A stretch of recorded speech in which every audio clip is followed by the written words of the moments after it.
There is a kind of power that never marches, never shouts, never raises a flag.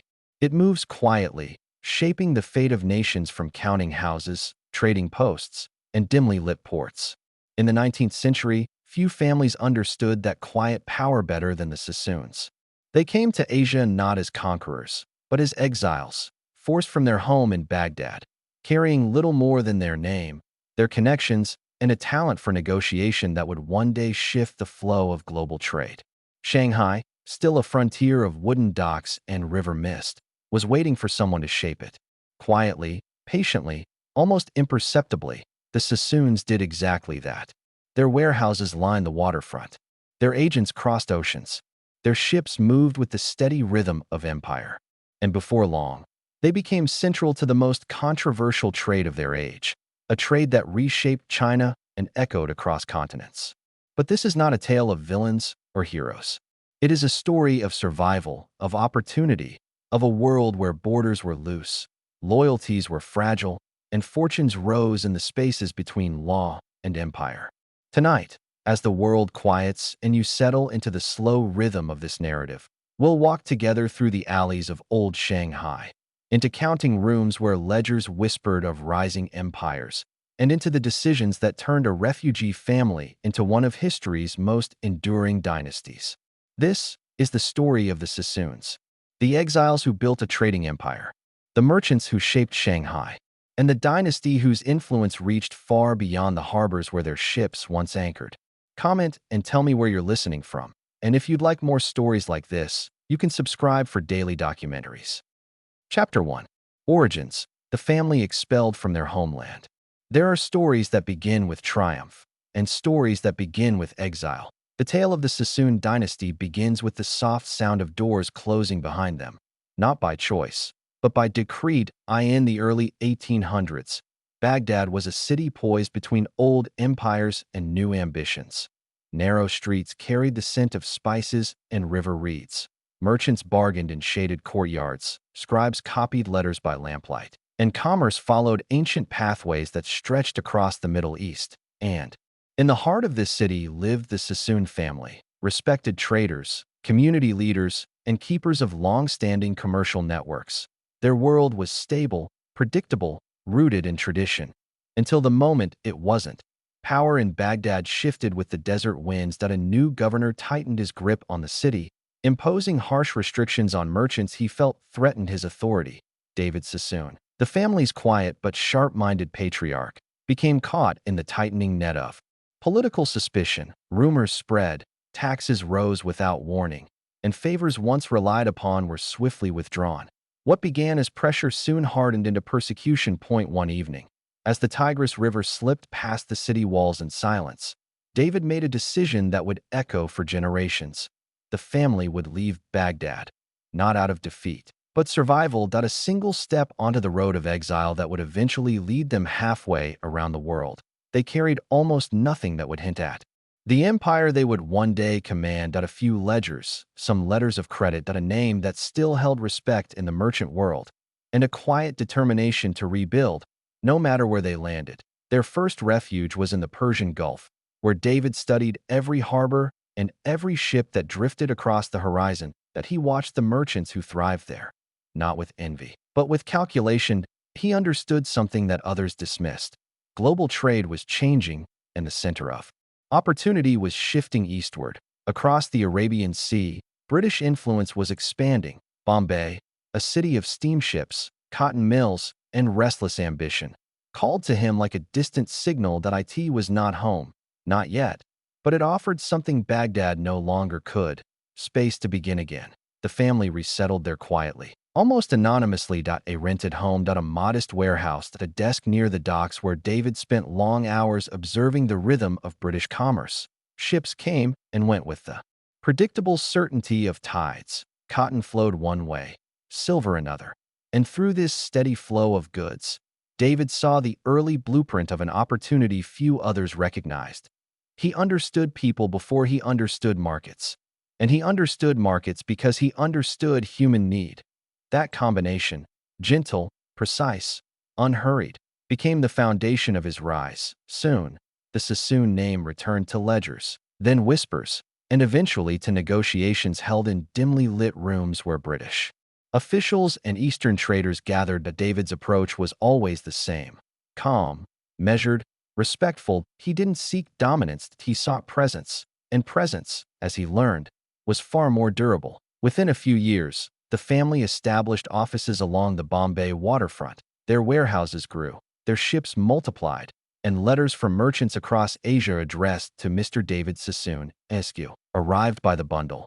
But despite the progress, David carried a quiet awareness that Bombay was not the end of their journey. The world beyond the Indian Ocean was shifting, and a single market, more vast and more fractured than any other, was slowly becoming the gravitational center of global trade.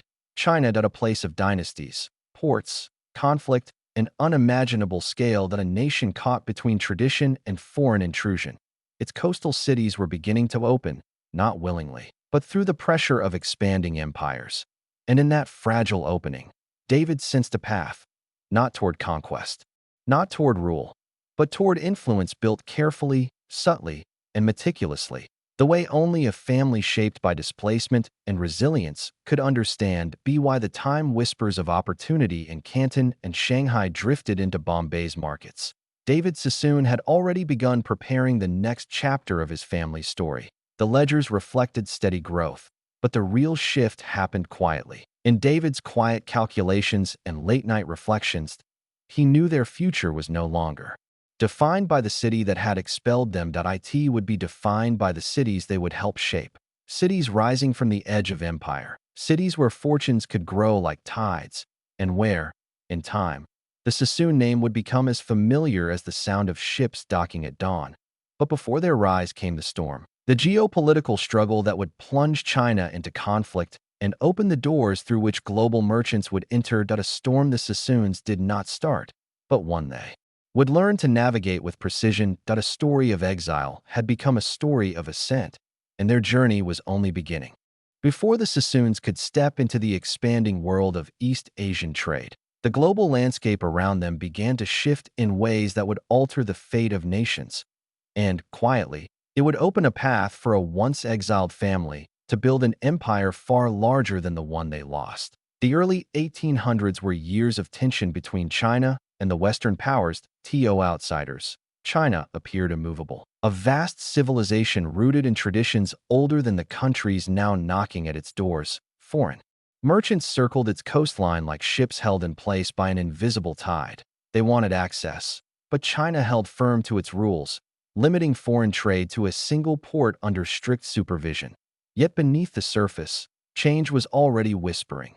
British merchants in India, pressured by shifting markets, found themselves searching for a commodity China could not resist, or at least, one it could not easily stop. Opium, a substance that moved quietly through coastal routes, shipped in wooden chests, sold in secret rooms, slipping past the laws meant to keep it out. It was a trade already established long before the Sassoons arrived in Bombay.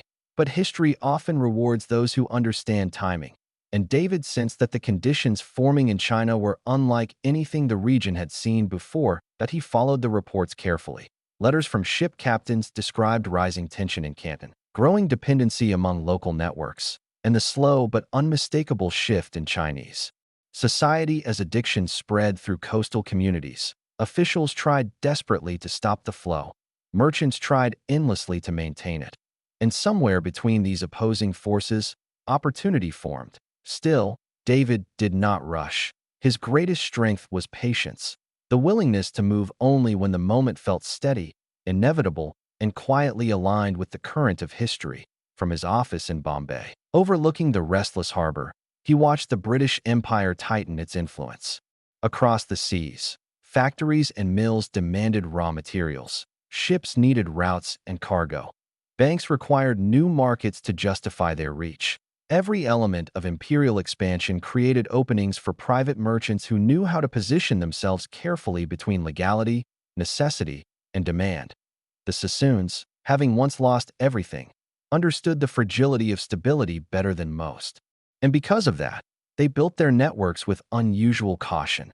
Before they stepped toward China, David strengthened ties with British administrators in India. He offered services that were dependable, discreet, and reliable, he gained access to letters, shipping schedules, and commercial information that aligned him, quietly and strategically, with the broader structure of empire. The family's warehouses expanded not just in size, but in sophistication. They stocked cotton, wool, spices, and manufactured goods, all the essentials needed by merchants traveling between India and China, and through these transactions, David began cultivating relationships with the captains and agents operating along the Canton routes. He studied every detail: the timing of voyages, the risk of storms, the patterns of inspections, the preferences of local intermediaries. Not because he was seeking control, that would come later, but because he believed that knowledge, when gathered patiently, became its own form of currency. Then, in 1839, the storm arrived. China's crackdown on the opium trade ignited a conflict that reshaped the region. Ships were seized, warehouses destroyed, foreign merchants fled, uncertain whether trade would ever reopen. Newspapers in Bombay and London carried reports of escalating tensions, and for a moment, it seemed the entire commercial bridge between Asia and the West might collapse. But David Sassoon did not panic. He observed, he waited, and he listened. He understood something others did not. Conflicts that close one door often open another. And when the First Opium War concluded, China's ports, once locked to foreign influence, were forced open under new treaties. Shanghai, Ningbo, Xiamen, Fuzhou, cities that had been distant names in a ledger, suddenly became gateways. The world's largest market now had cracks running through it, and through those cracks, global merchants would float. In Bombay, David sat with the latest treaty documents laid out before him. He read each line slowly, tracing the implications with the same care he once applied to his first small warehouse. For most, the treaties signaled opportunity. For David, they signaled something deeper, the beginning of a restructuring of power across all of Asia. Shanghai, in particular, drew his attention. A quiet fishing town at the mouth of the Yangtze River, now poised to become a center of foreign trade. A blank canvas where influence could be built not through force, but through infrastructure, relationships, and quiet consistency. David knew the time had come. After years of watching China from across the sea, he would finally send his sons and trusted agents to explore this newly opened world, not in haste, not with loud declarations, but with the same soft, deliberate steps that had carried the family from exile to prosperity. They would establish offices, build warehouses, learn the language of local markets, earn trust, one quiet handshake at a time. What they did not yet know, what no one could know, was how deeply their presence would shape the future of Shanghai, how central they would become to its rise, how their trade networks would stretch from the harbors of India to the tea houses of China, and how a single commodity, both coveted and feared, would elevate the Sassoon name into a force known across continents. Their journey into China had begun, and with every ship that crossed the Indian Ocean, the world they were entering grew closer. When the Sassoon agents first stepped onto the docks of southern China, the world before them carried an atmosphere unlike anything they had seen in Bombay or Basra. The air felt heavier, touched by river mist, the scent of tea, and the slow rhythm of boats drifting along narrow canals. And yet, beneath its calm surface, China was a nation in discomfort, adjusting, reluctantly, to its new place in the global order. Foreign powers were settling along the coastline in clusters, each vying for a foothold in a market once closed to them. Warehouses rose slowly beside the water. Consulates appeared like unfamiliar landmarks, and traders from Europe, the Middle East, and India arrived with quiet ambition, carrying goods, letters, and the hope that China's newly opened ports would reshape their fortunes. For the Sassoons, everything depended on the first steps being taken carefully. David's eldest sons, already seasoned by their years in Bombay, entered China not with the arrogance of conquerors, but with the humility of observers. They did what their father had taught them long before they left home. Listen first, act later. In Canton, they studied how transactions were handled among local merchants. They watched how goods changed hands, how trust was built, how disputes were resolved. They understood that success in China required more than ships and warehouses. It required a sensitivity to rhythms older than the empires now pressing against the coastline. The family moved slowly, building relationships as one might build a delicate structure, quietly, carefully, layer by layer. They hired translators who understood the subtleties of local dialects. They formed connections with intermediaries who held influence along the Pearl River Delta, and they paid attention to every small detail: how contracts were written, how shipments were inspected, how officials expected diplomacy to unfold. No sudden moves, no assumptions, just patient learning. Eventually, they traveled north to Shanghai, a place the world had not yet recognized as a future metropolis. At the time, Shanghai was quiet. Its riverbanks were lined with small homes, fishing boats, and wooden markets cluttered with daily life. But the opening of the port had begun to change everything. The Sassoon agents stood at the Bund, a stretch of land that would one day become famous, and saw what few others noticed: the potential for a trading hub where East and West could meet with unprecedented scale. Here, the river was wide enough for large ships. The land was flat enough for warehouses. The location gave access not just to the sea, but to the unimaginably vast interior of China. Most merchants saw a desolate port. The Sassoons saw the center of Asia's future. The first warehouse they built was modest, nothing like the vast complexes they would one day own, but a simple structure of brick and timber, placed close enough to the water for easy loading. Its shelves held cotton, wool, metals, and other goods from India, items meant to satisfy the immediate needs of a developing trade route. But the warehouse was more than a building. It was a marker of intent. From there, the family expanded slowly into offices, storage yards, and lodging for agents who would live and work in China year-round. They hired local accountants. They brought in clerks from Bombay. Letters traveled across the Indian Ocean with steady regularity, weaving together a network that reached from Baghdad to Bombay to Shanghai. Still, everything was fragile. China remained wary of foreign influence, and foreign traders remained equally unsure of how far they could push into this newly opened world. But the Sassoons approached every challenge with softness, working around resistance rather than confronting it. Their wealth was not built on force. It was built on timing, observation, and patience. And gradually, Chinese merchants began to trust them. Not because of their size, for they were still small, but because the Sassoons proved reliable. Their contracts were clear. Their payments arrived on time. Their negotiations were conducted with calm, steady courtesy. It was this trust that opened doors far more valuable than territory or treaties.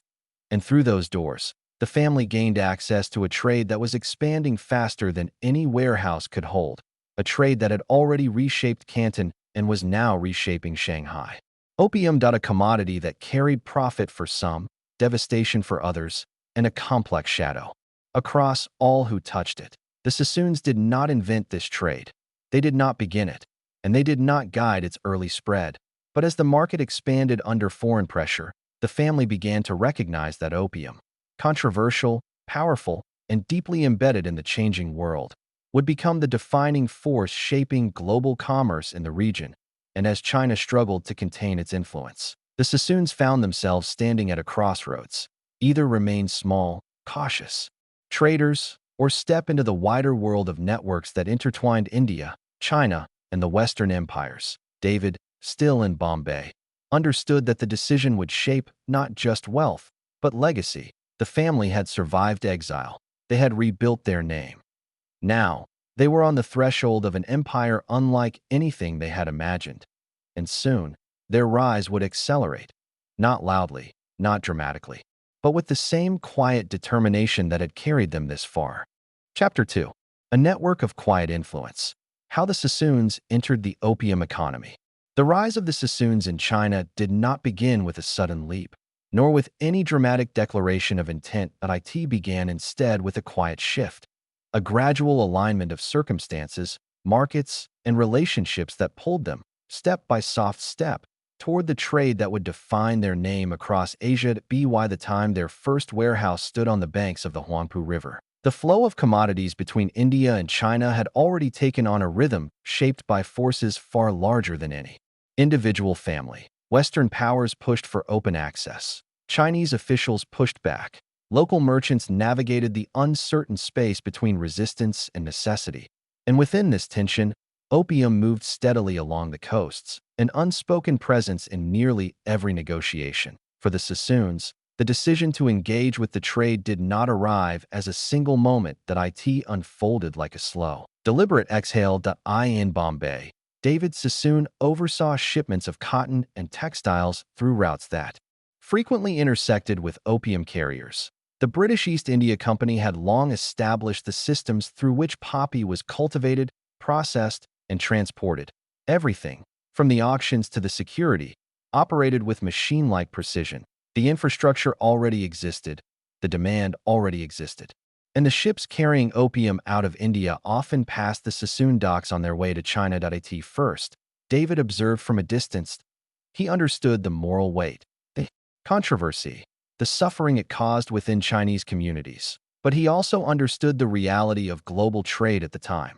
The world's greatest powers were pushing the market forward, and every major merchant network across Asia was being swept into its orbit. Still, his approach remained cautious that he avoided direct investment until he could see the full architecture of the trade, who controlled the routes, who managed distribution, and which ports offered the least resistance. Patience was his shield, as it had been since the family left Baghdad. Meanwhile, in Shanghai, the environment changed rapidly. Ships unloaded in increasing numbers. Foreign merchants established enclaves, small pockets of land leased under treaties that created unfamiliar lines within the city. Inside these enclaves, new rules applied, new freedoms existed, and new markets formed in the spaces where Chinese restrictions could not fully reach. The Sassoon agents, living among these shifting boundaries, began to understand how influence truly worked in China during these years. It was not held by those who shouted or demanded. It belonged to those who adapted, who understood the rhythm of the city, the needs of local brokers, and the unspoken agreements between officials and traders. Shanghai was becoming a mosaic of competing interests. British firms in one quarter, American merchants in another. Local Chinese guilds navigating both worlds. And beneath the surface, networks that moved goods quietly along. Riverbanks and alleyways, untouched by the noise of foreign expansion. Through this landscape, the Sassoons walked softly. They formed relationships with merchants who had deep knowledge of the interior provinces. They studied the systems through which opium was transferred from ship captains to local distributors. They learned how pricing fluctuated with the seasons, how risk rose and fell depending on political pressure, and how trust, fragile yet essential, was built between traders separated by language and culture. Unlike many foreign companies, the Sassoons did not impose themselves. They listened, they observed, they treated local partners with respect, and slowly, those partners brought them deeper into the networks that stretched across the opium trade. Not because the Sassoons demanded it, but because they proved steady, reliable, and attentive. Qualities that mattered more than nationality in a world where fortunes could vanish overnight. Back in Bombay, David noted the increasing number of letters referencing opium prices, shipping schedules, and negotiations in Shanghai. He studied each one late into the night. Tracing the evolving contours of a trade he had not yet fully embraced, he understood that if the family stepped forward, it would need to be with absolute clarity, a decision made neither in haste nor in fear. And then, almost imperceptibly, the path solidified. The treaties following the Opium War created new legal structures for trade. Foreign merchants gained rights to lease land, store cargo, and conduct business without the same restrictions that once governed their movement. For many companies, these changes unlocked opportunity. For the Sassoons, they unlocked strategy. David moved with his characteristic calm. He expanded warehouse capacity. He purchased additional ships. He formalized partnerships with agents in Canton, Hong Kong, and Shanghai. And finally, quietly, he allowed the family to enter the opium trade fully, not aggressively, not recklessly, but with the steady, deliberate steps of a man who understood that influence is built not by force, but by understanding the deeper currents that move beneath the visible world. As demand rose across China and competition intensified, the Sassoons began weaving together the first threads of a network that would one day stretch from the poppy fields of India to the bustling tea houses of Shanghai. That a network built not through domination, but through knowledge, through relationships, through patience. And though they could not yet see the scale of the empire they were building, Its foundations were already settling into place, quietly, firmly, inevitably. The Sassoons did not rise in China through sudden advantage or overwhelming force. Their ascent unfolded slowly, like ink spreading through water, gentle, steady, and almost invisible unless one watched with careful attention. By the time other merchants understood how deeply they were settling into the fabric of Asian trade, the family had already woven themselves into the background of nearly every major commercial route linking India to China. In Shanghai, their days followed a rhythm shaped by tides and ledgers. Ships arrived with the muted scrape of wooden hulls brushing against stone docks. Clerks recorded manifests by lantern light. Agents moved quietly between foreign settlement houses and Chinese guild halls, exchanging information, settling payments, and navigating conversations where every word carried weight. And through all of this, the family maintained a manner that set them apart. Where some traders imposed themselves loudly, the Sassoons cultivated an atmosphere of calm, reliability. They offered fair terms, clear contracts, and predictable schedules, values that resonated deeply with Chinese merchants who had learned to be wary of foreign volatility. In a time when tempers often flared between cultures, the Sassoons became known for something rare: persistence without intrusion. This reputation became their silent advantage. Whenever misunderstandings arose between foreign companies and local brokers, Sassoon agents were often invited to interpret, mediate, or simply observe. They learned the subtleties of negotiation, how pauses mattered as much as statements, how respect was expressed through tone rather than authority, and how deals moved forward only when both sides felt seen. Their understanding of these nuances allowed them to step into roles that others could not. They began handling storage for smaller firms whose warehouses were not secure enough. They offered transportation for merchants who lacked ships capable of long-distance routes. They financed local traders who needed short-term credit to complete transactions. Each service deepened their presence. Each partnership widened their network. With time, the lines between trading, shipping, financing, and brokerage began to blur, and in that blurring, influence grew. Opium, being central to the trade routes of that era, flowed through the same channels as cotton, silver, and manufactured goods. Its movement required coordination, intelligence, and precision. The Sassoons did not control the entire system. Far from it. But they became indispensable within it, offering logistical support and commercial stability to a market fluctuating under immense political pressure. Every step they took remained measured. They avoided conflicts that erupted between rival companies. They bypassed the risky smuggling routes favored by aggressive traders. They kept to the safer frameworks created under treaty law, not because they feared competition, but because they knew longevity mattered more than short-term gain. Night. In their Shanghai office overlooking the river, ledgers accumulated in quiet stacks. Numbers recorded shipments. Notes tracked negotiations. Letters from Bombay offered guidance. Though the sons increasingly understood that China required decisions made in real time, rooted in their growing understanding of the landscape. Occasionally, ships arrived bearing visitors from distant ports. Agents of European banks, American merchants seeking opportunity, envoys from Hong Kong firms watching the rise of new competitors. They often left with a similar impression. The Sassoon presence was growing, but in a way that felt organic, as though the family had always been part of the harbor's rhythm.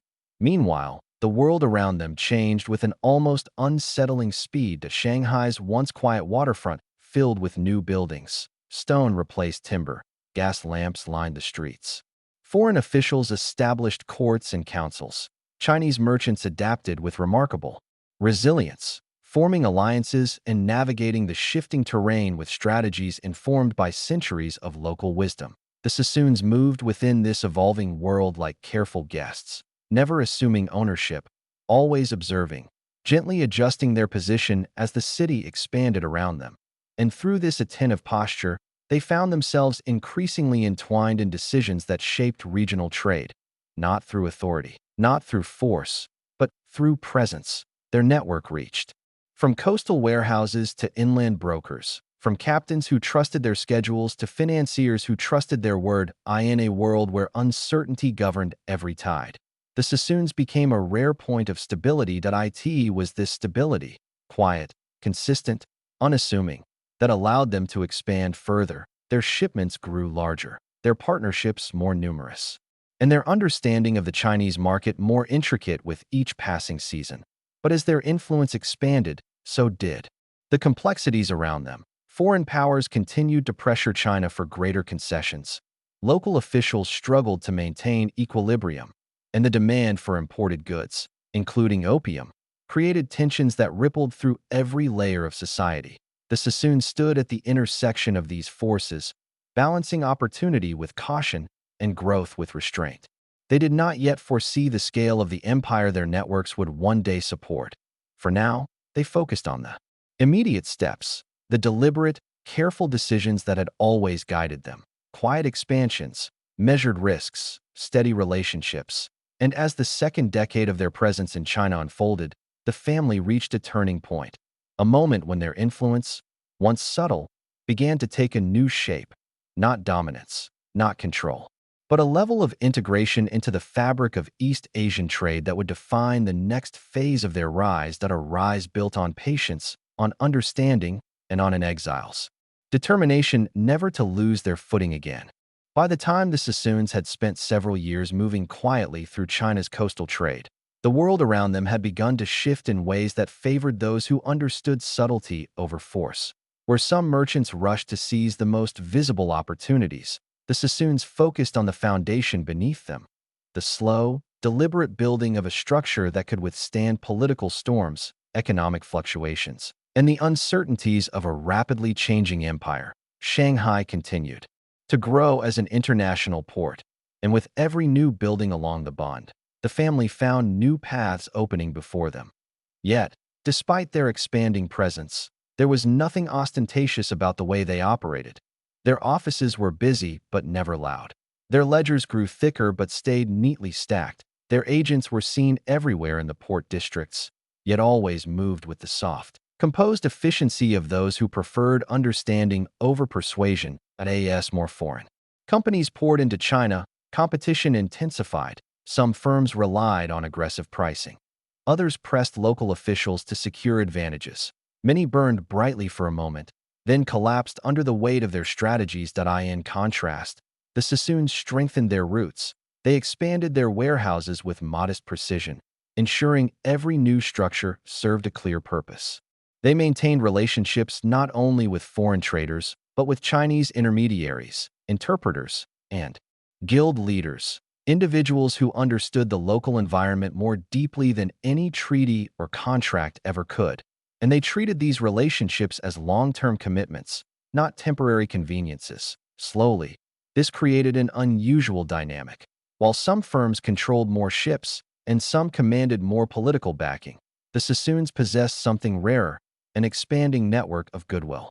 Merchants trusted that the family would honor their word. Captains trusted that cargo handled by Sassoon agents would be processed efficiently and without complication. Local brokers trusted that agreements would be upheld, even when markets shifted unpredictably. Trust, quiet and invisible, became the foundation of their influence. Then came the moment that would change everything, not through a single event, but through a convergence of forces across Asia that settled gently into place. In India, production of opium rose in response to expanding demand. In China, domestic restrictions continued to waver under the growing complexity of foreign trade. And in the corridors of British administration, policies increasingly formalized the commercial frameworks that governed ports like Shanghai. With each shift, the Sassoon network became more relevant. Foreign companies needed reliable intermediaries. Local merchants needed stable partners. Shipping routes needed consistent operators. And all of these needs intersected in the quiet precision with which the Sassoons conducted their business. Opium, though already firmly embedded in international trade systems, required coordination across continents. A coordination that rewarded efficiency, discretion, and relationships built on mutual understanding. The family, with their deep connections in Bombay and their steady presence in Shanghai, became uniquely positioned to manage these flows. Still, their approach remained cautious. They expanded only as far as their structure could handle. They avoided disputes that often erupted between rival companies, and they refused to move faster than the markets allowed. It was this restraint, the same trait that had guided them from exile to prosperity, that now became their quiet advantage. In Shanghai, leaders of Chinese trading guilds began to see the Sassoons not as outsiders, but as dependable collaborators who understood the delicate balance of local customs and foreign expectations. Their calm, attentive way of doing business allowed them to navigate spaces where cultural misunderstandings frequently derailed negotiations for others. And in Bombay, David watched the numbers rise slowly but consistently. Shipments increased, partnerships deepened, the family revenues expanded not in dramatic leaps, but in gentle curves that reflected stability rather than speculation. But beneath the calm surface of their operations, something larger was forming, something that even the family, at first, did not fully grasp. They were becoming central, not central in the sense of control, but central in the way that a riverbank becomes essential to the river it guides. Merchants depended on them. Routes depended on them. Information flowed through their offices as naturally as cargo flowed through the port. And though the world saw only modest warehouses and polite agents, the reality beneath the surface was clear. The Sassoons were no longer merely participants in Asian trade. They were becoming one of the critical pillars supporting it. This shift did not come with celebration or fanfare. It arrived quietly, a natural evolution of decades spent observing, adapting, and moving in harmony with the currents of history rather than fighting against them. As the 1850s unfolded, Shanghai transformed rapidly. New roads connected districts. Foreign banks opened branches near the waterfront. Local merchants formed stronger partnerships with international firms. And the flow of goods across the Indian Ocean reached unprecedented levels. The Sassoons stood in the center of this transformation, their hands guiding the ropes of ships that touched the harbors of 3 continents. The once exiled family had become a steady presence in one of the world's most turbulent trading regions. And as their network expanded outward, their influence deepened inward, reaching into the layers of a trade system that would soon accelerate beyond anything they had yet witnessed. The foundations were in place. The pathways had opened, and the family's next chapter, a chapter defined by scale, complexity, and far-reaching connections, was about to begin. Chapter 3. The Rise of an Industrial Empire. How the Sassoons built their foundations in Shanghai. Shanghai in the mid-19th century was no longer the quiet riverside settlement the Sassoon agents had first encountered. The wooden docks had grown into stone wharves. The single warehouses that once dotted the shoreline had multiplied into long rows of buildings that rose above the river like watchful sentinels. And night after night, the city glowed with an unusual kind of energy. Not loud, not frantic, but steady, like the quiet hum of an engine beginning to turn. This was the moment when Shanghai was shifting from a port into a crossroads of empires. And it was here, in this liminal space between tradition and modernity, that the Sassoons began shaping the foundations of what would become one of the most influential merchant networks in Asia. Their rise did not begin with dominance. It began with observation. The family noticed something that others overlooked. Shanghai was not merely a place to store goods. It was a place to process them, to transform them, to refine them into forms that could be shipped farther, priced higher, and sold more reliably. In Bombay, they had mastered distribution. In Shanghai, they would master transformation.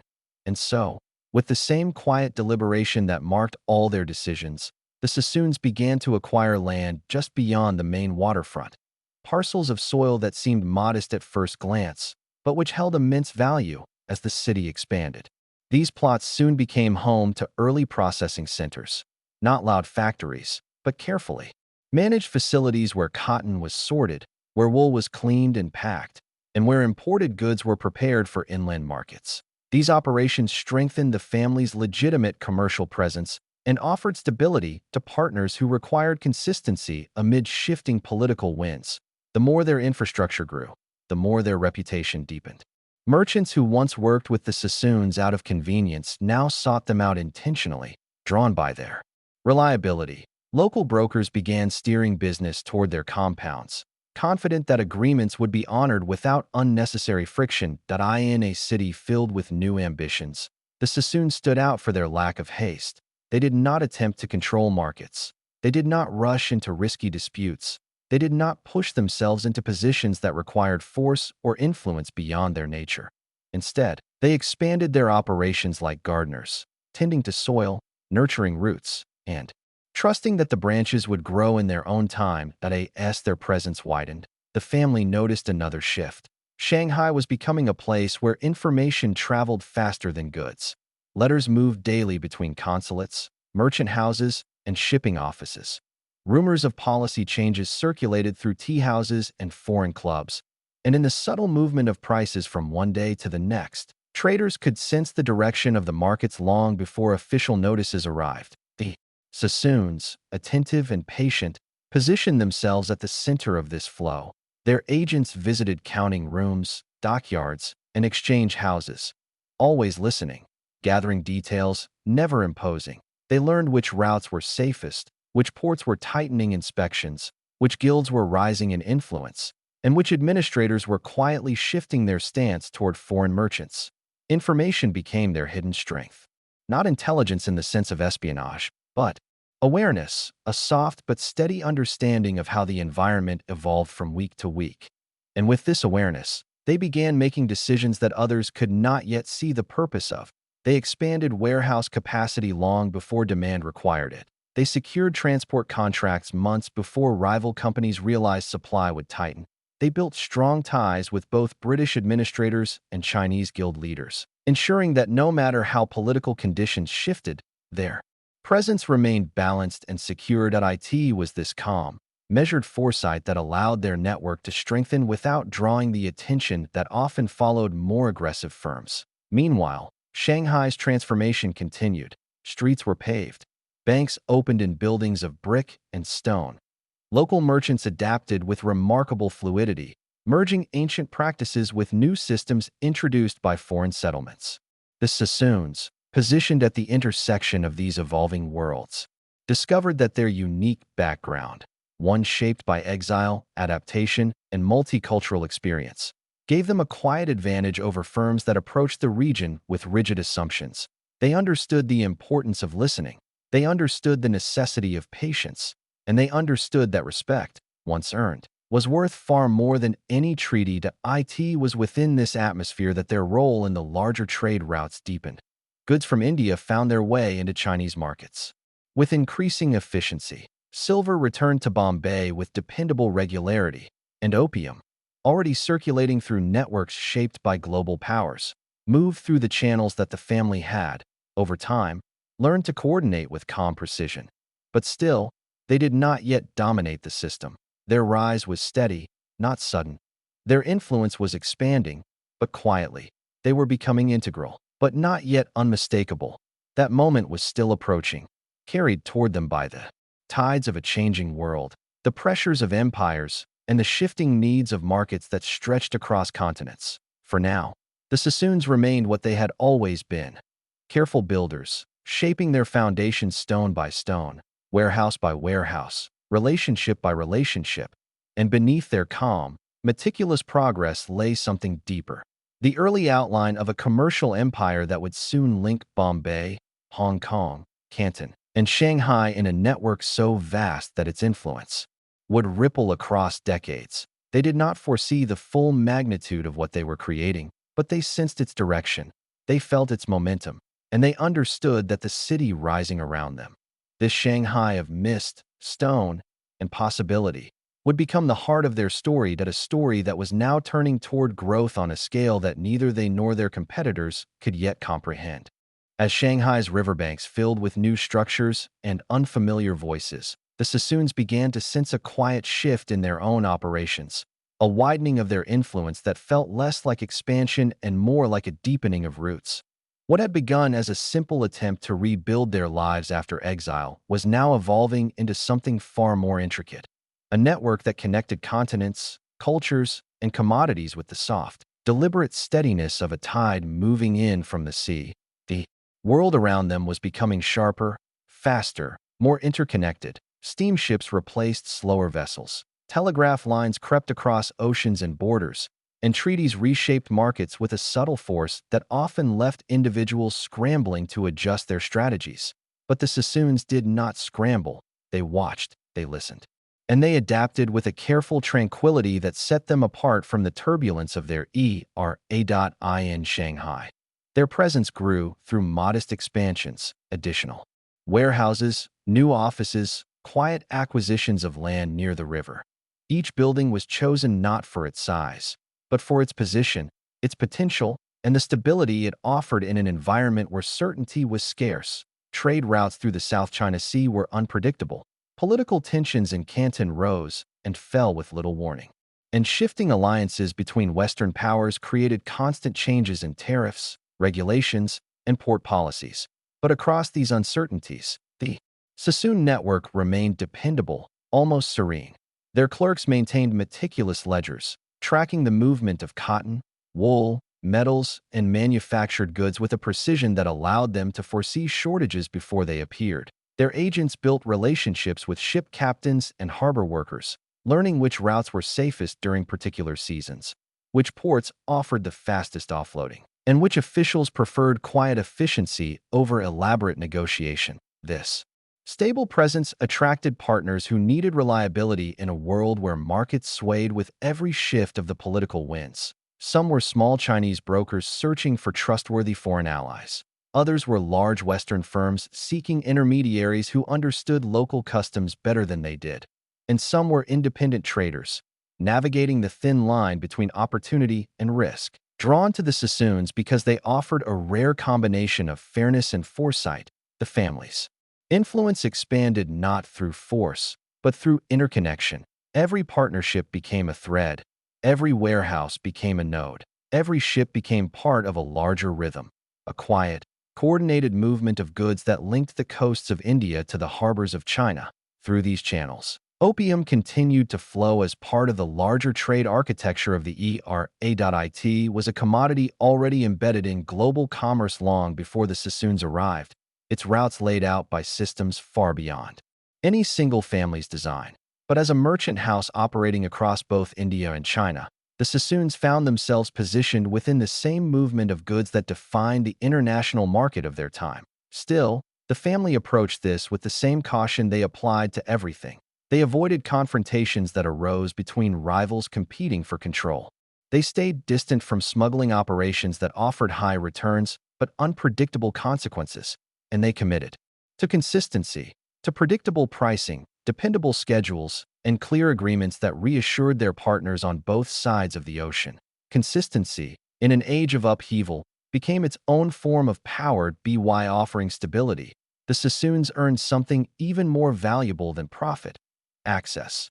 Access to information, access to networks, access to decisions that shaped trade at a high level, where policies were crafted not in loud assemblies, but in quiet meetings between trusted individuals. These connections extended beyond Shanghai to Hong Kong.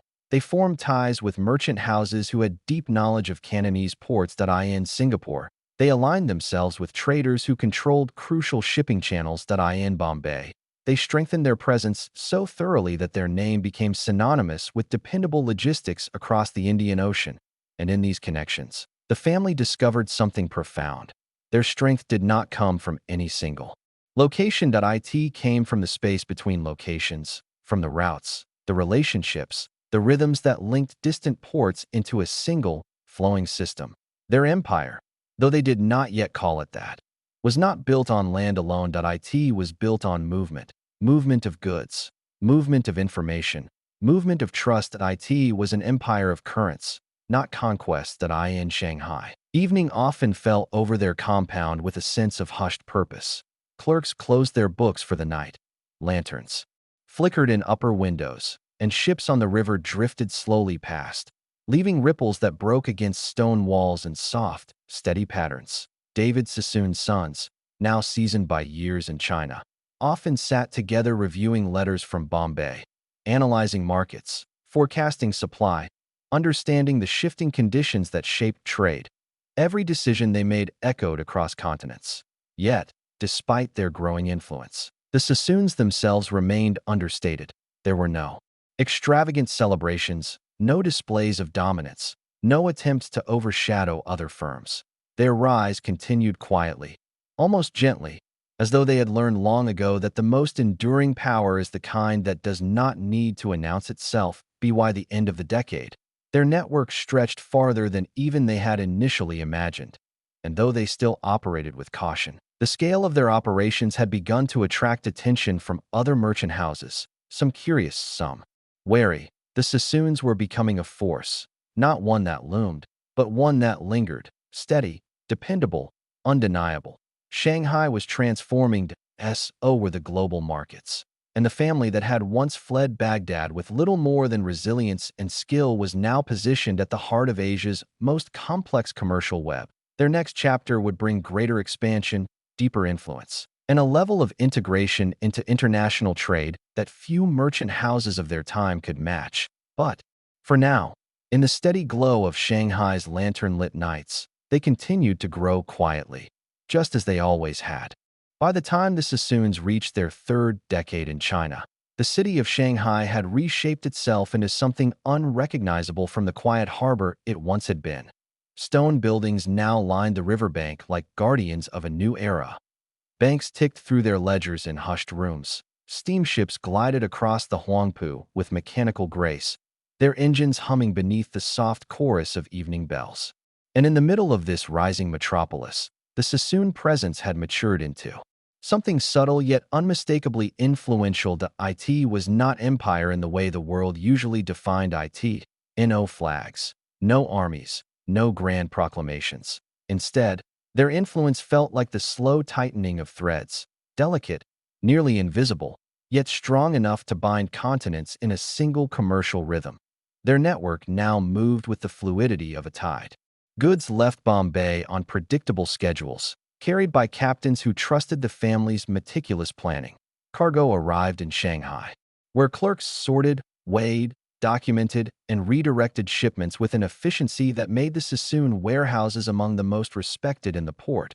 And from those warehouses, merchandise traveled deeper into China through the hands of local partners who valued the family's steady, respectful approach to business. Over time, this reliability became a kind of quiet magnet. Small firms leaned on the Sassoons during uncertain seasons.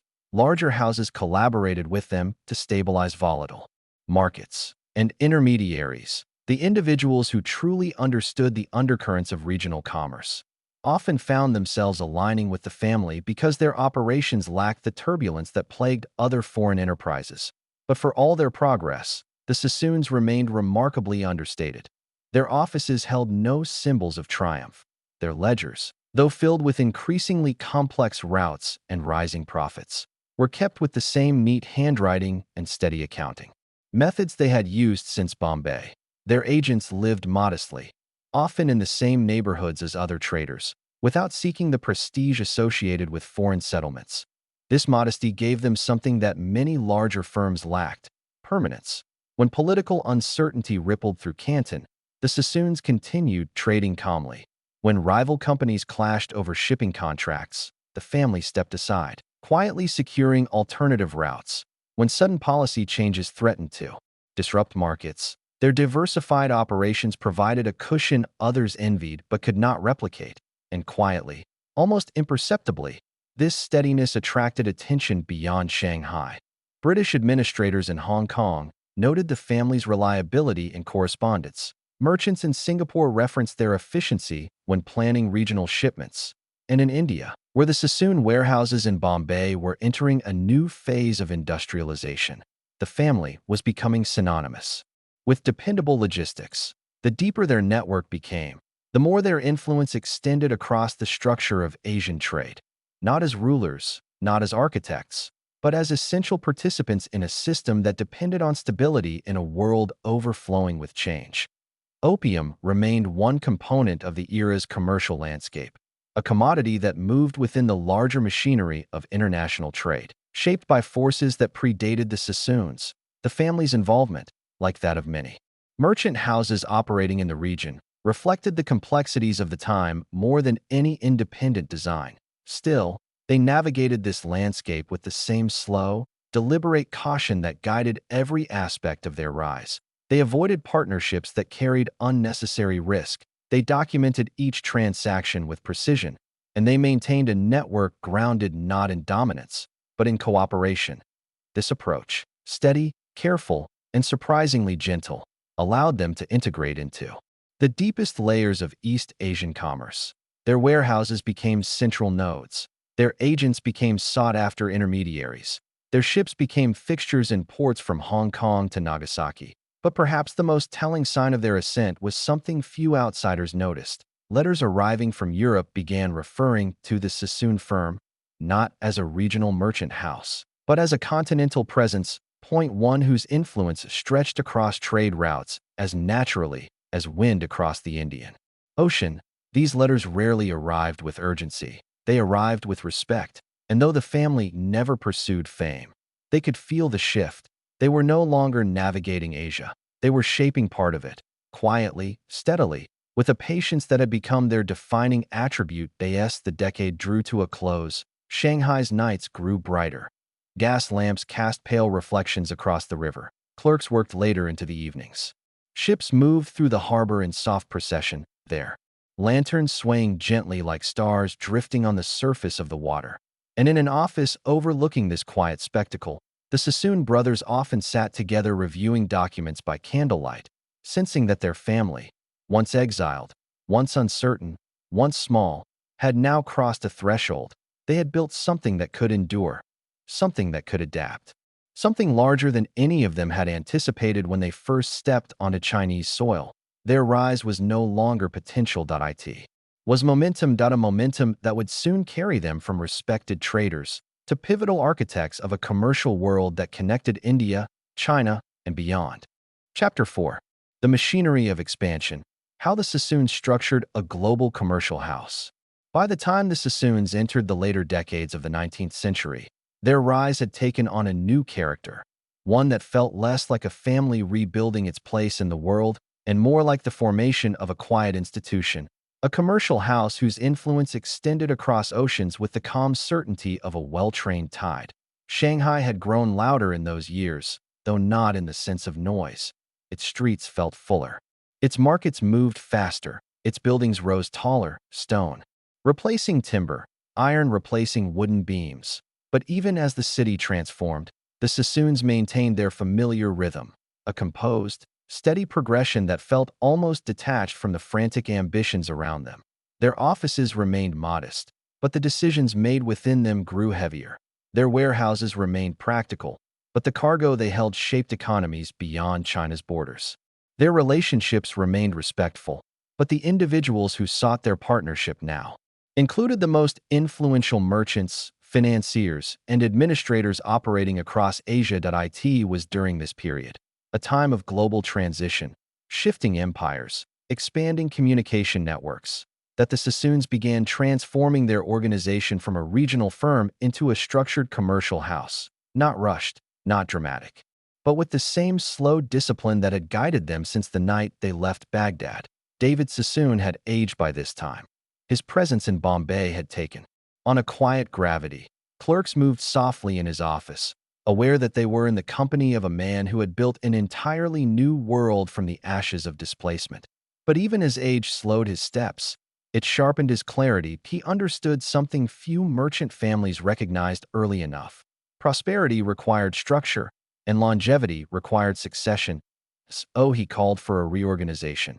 His sons, each shaped by time spent in different ports, Bombay, Hong Kong, Shanghai, were given specific responsibilities. One managed the India operations. One oversaw the China offices. Another coordinated the logistics and financial systems that connected the two regions with remarkable precision. This division did not fragment the family. It strengthened it. Each branch became a pillar supporting the whole, and through this structure, their network expanded with newfound stability. Across the Indian Ocean, letters traveled with increased regularity, documents detailing stocks, shipments, market movements, and forecasts that allowed their offices to synchronize thousands of miles apart. The family's handwriting became a symbol of continuity. A steady script flowing across ledgers in Bombay, echoed in Shanghai, matched again in Hong Kong. This synchronization gave them an advantage that few others could replicate. While rivals struggled with delayed communication, the Sassoons always seemed to know the market one step ahead, not through speculation, but through discipline. Observation. When shipping routes tightened, they adjusted calmly. When prices fluctuated, they adapted with soft, deliberate changes. When new banks opened in Shanghai, they established relationships gently, without assuming priority or dominance. Their strength was never in the size of their operations. It was in the coherence of them. By now, the family had diversified far beyond the trade routes that first carried them into China.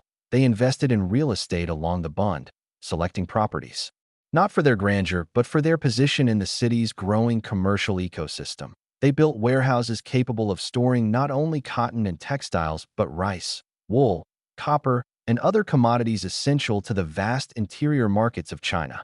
Their compounds became quiet symbols of stability in a city marked by change. Foreign firms, noticing the family's steady rise, began to send representatives seeking partnerships. Some aimed to expand their foothold in China.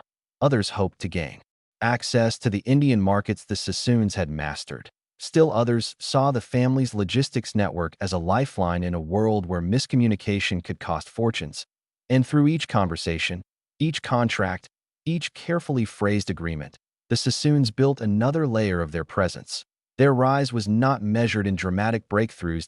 It was measured in accumulation of connections, of trust, of infrastructure, of knowledge. A rise shaped not by flashes of ambition, but by years of quiet calibration. Yet, as their influence deepened, they faced a landscape growing increasingly complex. China was entering a period of internal unrest, with pressures building that would shape the next century. Foreign powers tightened their grip on coastal regions, creating legal and economic tensions that required delicate navigation. And global markets grew increasingly dependent on the smooth functioning of the international networks that the Sassoons, among others, supported. Every expansion came with risk. Every opportunity came with uncertainty. But the family had endured uncertainty before. Exile had taught them resilience. Shanghai had taught them adaptation. And Bombay had taught them patience. These qualities, quiet, unspoken, woven into their identity, now guided them through the changing world around them. By the end of this period, the Sassoons were no longer simply merchants. They were facilitators of movement, orchestrators of trade, and pillars of a commercial structure that stretched across the Indian Ocean like a long, unbroken thread. A thread strong enough to hold an emerging empire together, a thread woven not with force, but with time. As the 19th century progressed, the global map continued to shift with a quiet but unrelenting force. Empires stretched outward, technologies advanced, markets expanded and contracted like the breathing of some vast organism whose rhythms no single nation could fully control. Yet through all this motion, one quality remained at the heart of the Sassoon rise: stability. A calm center in a world of constant movement. Their operations had grown too large to be guided by instinct alone. They required systems, not just physical ones, but conceptual ones, frameworks of thought and method that transformed their family business into something resembling a quiet institution. This transformation began in Bombay. Here, David Sassoon established what was effectively a central hub, a place where information arrived from all corners of their network. Every shipment note, every price change, every report from Shanghai or Hong Kong or Singapore passed through this calm administrative center, where clerks transcribed details with the steady confidence of people who understood that precision was the root of endurance. These early systems were simple, but they carried an elegance born from necessity. David understood that the world was becoming too interconnected to rely on fragmented knowledge, so he created patterns, routines, and structures that allowed his sons, scattered across continents, to operate with a unity that transcended distance. In Bombay, dawn often broke over offices where ledgers sat open to columns filled with neat handwriting. Clerks reviewed shipments scheduled weeks in advance. Correspondents from China arrived with notes about delays, market changes, or political murmurs filtering through Shanghai's foreign concessions. And at the center of this quiet activity sat David, reviewing each detail not with urgency, but with the unhurried attention of someone who had learned long ago that haste obscures clarity. His sons, stationed across Asia, absorbed this philosophy through the letters he sent. Every page carried a balance of instruction and reflection, reminders to act with patience, to treat partners with dignity, to value consistency over opportunity. These teachings became the backbone of how the family expanded in Shanghai. The eldest sons refined the systems their father created. They introduced uniform accounting methods. They designed reporting structures that ensured every branch, whether in China or India, functioned as a cohesive whole. They established protocols for evaluating new partnerships, carefully distinguishing those built on trust from those built on convenience. This internal coherence gave the Sassoons something that rival firms struggled to build: resilience. When markets dipped, their diversified holdings steadied them. When shipping routes changed, their informational networks adjusted. When political uncertainties threatened trade in Canton or Ningbo, their steady relationships in Shanghai served as anchors. The world around them shifted rapidly, but the Sassoon operations moved with a pace that felt almost meditative. This contrast between the speed of global change and the calm of their internal structure became one of their greatest strengths. Foreign firms often underestimated them because they did not behave like aggressive competitors. They avoided flamboyant investments. They avoided risky confrontations. They avoided speculative ventures that promised quick gains and carried hidden risks. Instead, the Sassoons built a latticework, a structure of quiet interconnections designed to absorb uncertainty without collapsing. They invested in warehousing capacity not because demand spiked, but because they could sense the future trajectory of trade.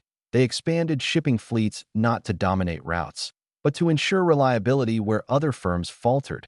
They established offices in Hong Kong, Singapore, and later other emerging commercial zones because they understood that a stable network required multiple points of balance. And throughout this expansion, they maintained an unusual calm. Their decisions were made slowly. Their methods were carried out consistently. Their agents were trained to avoid the loud strategies that often created friction among competing firms as their network grew. So did the scope of their role within the broader trading system. They handled storage for firms lacking infrastructure. They offered credit during periods when banks hesitated. They coordinated transcontinental shipments by anticipating delays before they occurred. This foresight was not luck. It was the product of a disciplined structure, one built on years of observing tides, treaties, human habits, and the gentle movements of markets. Within this structure, opium continued to circulate through the global trade routes established long before the Sassoons arrived, forming part of the complex economic landscape of the era. The family's involvement reflected the interconnected nature of commerce in those years, where goods, both beneficial and harmful, traveled across the same maritime arteries shaped by geopolitical and economic forces beyond any single trader's control. Yet even within this difficult terrain, the Sassoons remained careful. They avoided the reckless behaviors that drew scrutiny to other firms. They maintained boundaries, documentation, and a sense of restraint that kept their operations steady in an environment prone to sudden shifts in these years. The family's identity evolved in no longer small traders rebuilding after exile. They had become something gentler, yet more enduring, architects of a system, caretakers of a network, quiet stewards of stability in a world that was becoming noisier by the year by the mid-century mark. Their rise had entered a new dimension, not merely expansion, but consolidation, not merely influence, but cohesion. Their commercial house now operated with the rhythm of a living organism, each branch supporting the others, each decision flowing through structures designed to withstand the turmoil of global change. And as the world continued to reshape itself, the Sassoons found themselves standing not at the edge of events, but near the center of the vast machinery connecting Asia to the wider world, at a position they had reached not through force, but through patience, not through dominance, but through structure, not through spectacle, but through the quiet confidence of a family that understood the long game better than most of their time. As the Sassoon organization entered its next phase, their presence across Asia no longer felt like a web being woven outward. Instead, it felt like something settling, something anchoring itself into the deeper layers of the commercial world, as though their network had finally found the cadence it had been building toward for decades. Shanghai continued to expand, not abruptly, but steadily, like the slow thickening of a coastline over years of gentle tides. Warehouses multiplied, streets lengthened, consulates deepened their presence, and banks established offices in buildings that echoed European architecture, yet carried something distinctly shaped by the rhythm of the East. Within this evolving city, the Sassoons occupied a unique position. They were not the largest firm, they were not the loudest, and they did not seek the political influence that other companies attempted to secure. Yet they held something far more enduring, a reputation for reliability that reached into every channel of trade with a softness that few competitors understood. Partners who needed stability came to them. Merchants uncertain of new regulations sought their guidance. Shipping companies whose routes shifted with each season found comfort in the Sassoon schedules, which maintained an almost soothing consistency even as the world changed around them. Their influence was never a matter of force, that it was a matter of presence. Presence in the ports, presence in the ledgers, presence in the quiet. Exchanges that determined the movement of goods long before any official reports were written to outside observers. Their growth appeared deceptively simple. Warehouses added one at a time. Offices opened with little ceremony. Ships purchased without fanfare. But beneath this simplicity was an intricate system of coordination refined through decades of patient work. By now, the family's communication network stretched like a delicate thread across the Indian Ocean. Letters traveled from Shanghai to Hong Kong, from Hong Kong to Bombay, from Bombay to Singapore, forming a pattern of steady correspondence that allowed the Sassoons to adjust their operations with a clarity that rival firms envied, but could never fully replicate. In these letters, decisions unfolded with a certain gentleness.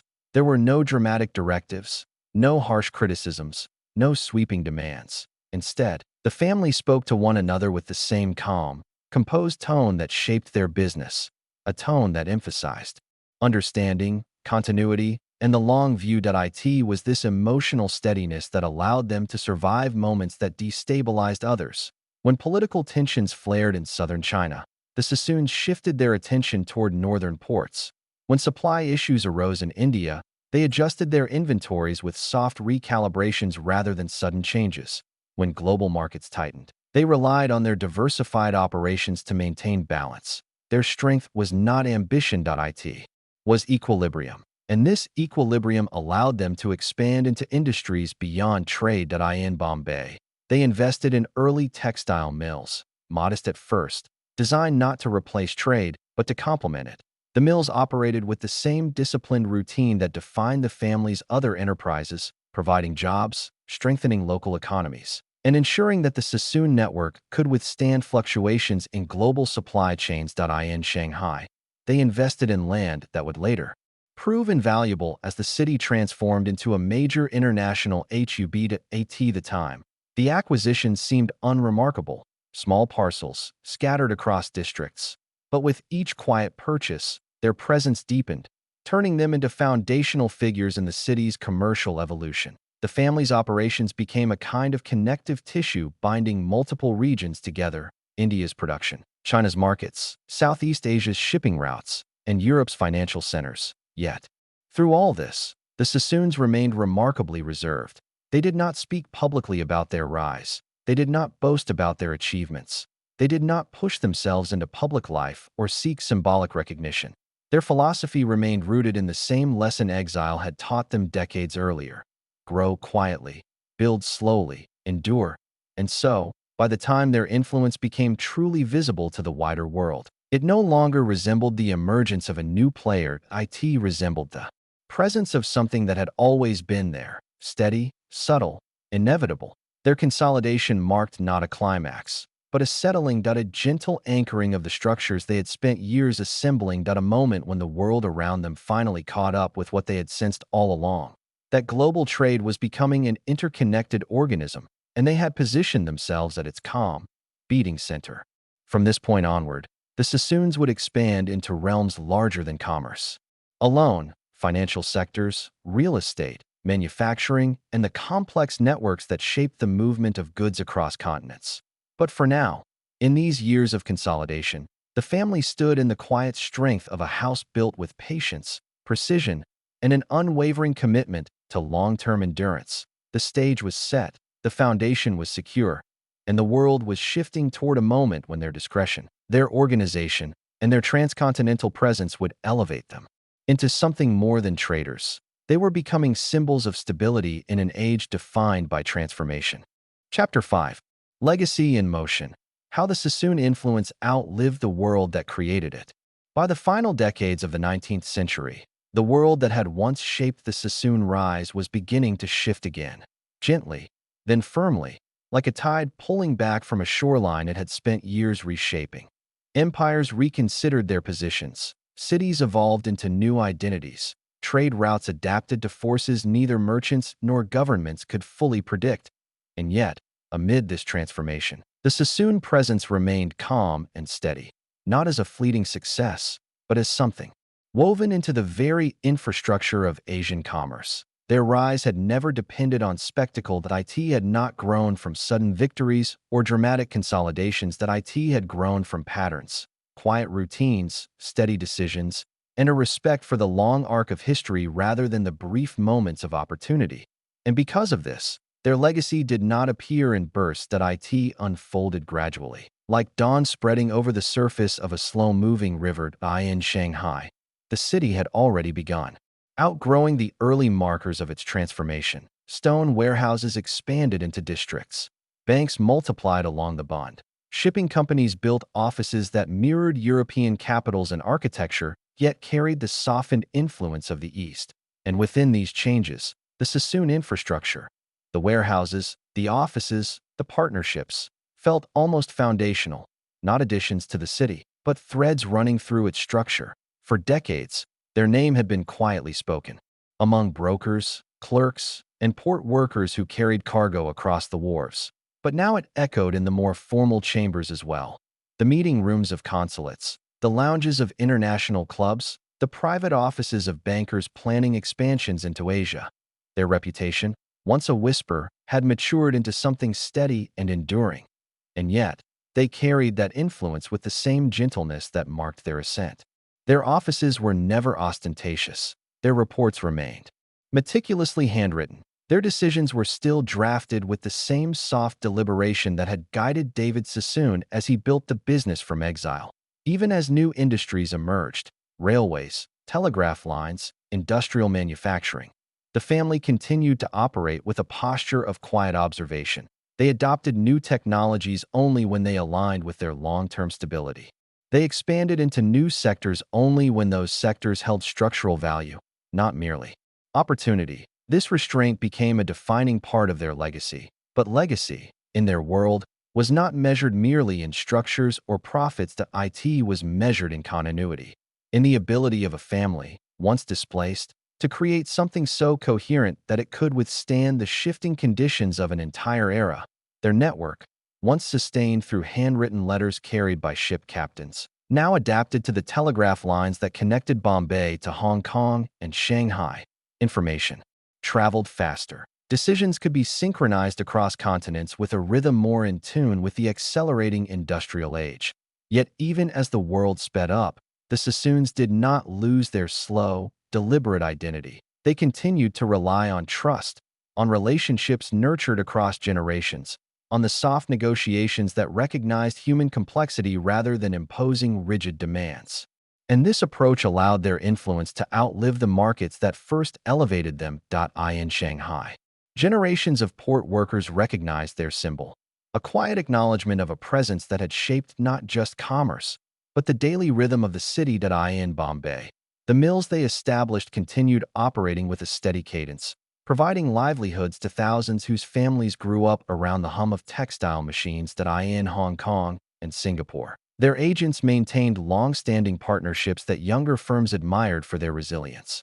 The Sassoons had become something rare, a commercial lineage wrapped in the quiet dignity of continuity. But perhaps their most lasting legacy was not the warehouses they built, nor the networks they established, nor the industries they touched. It was the philosophy that carried them from Baghdad to Bombay to Shanghai, a philosophy rooted in patience, humility, and an understanding of time not as a force to outrun, but as a companion to grow alongside.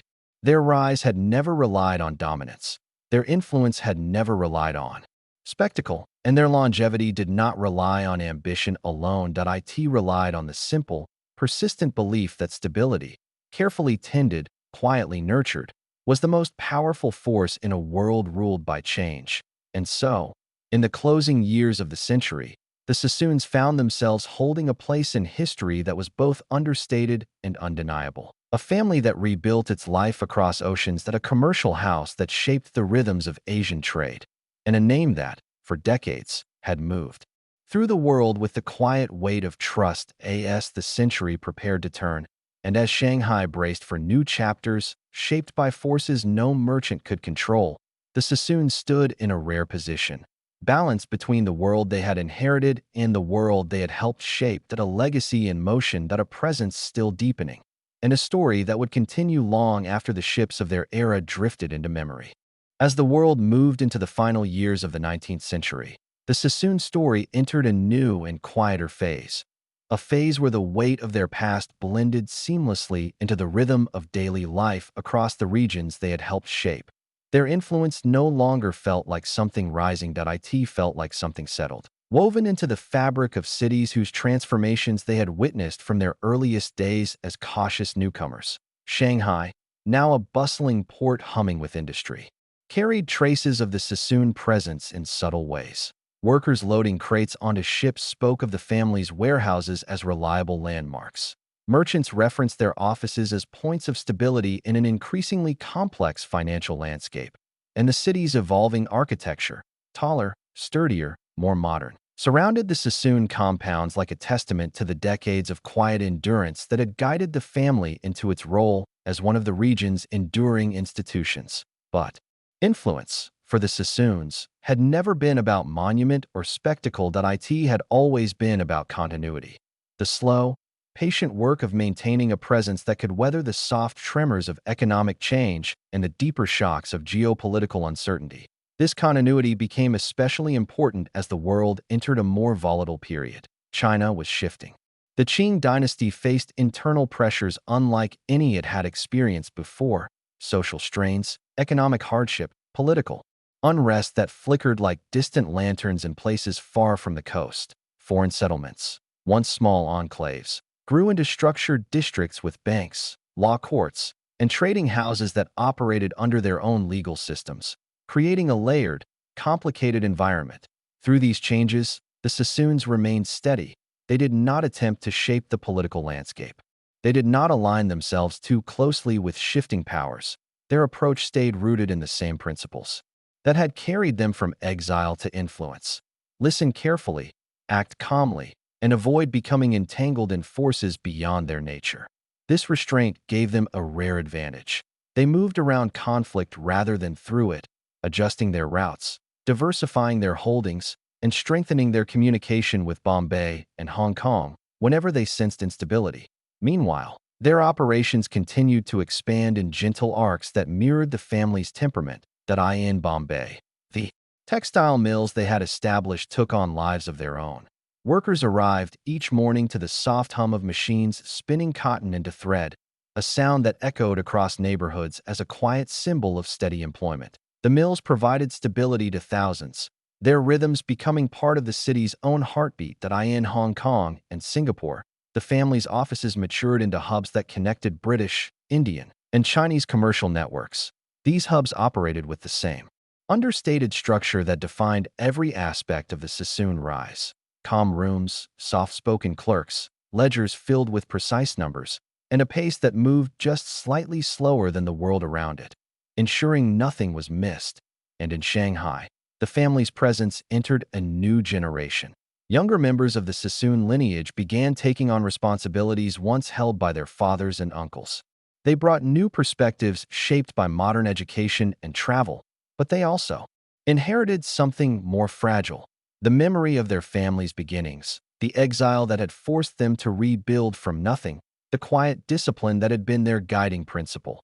This balance between old and new became the distinguishing feature of the Sassoon legacy in its later years. The younger generation understood global finance with greater sophistication.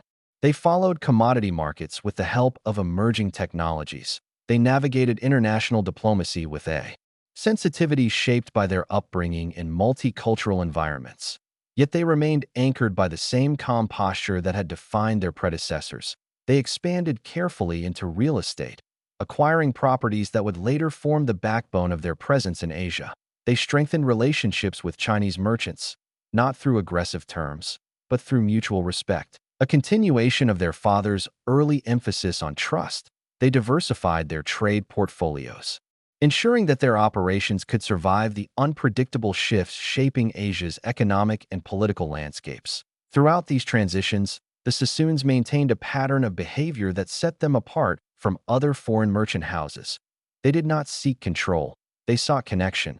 They did not pursue dominance, they pursued longevity, and because of this, their presence began to take on a shape that felt almost generational, something woven through time rather than imposed on.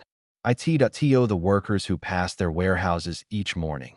The Sassoon name represented familiarity. To brokers who negotiated shipments. It represented clarity. To ship captains who carried goods across oceans.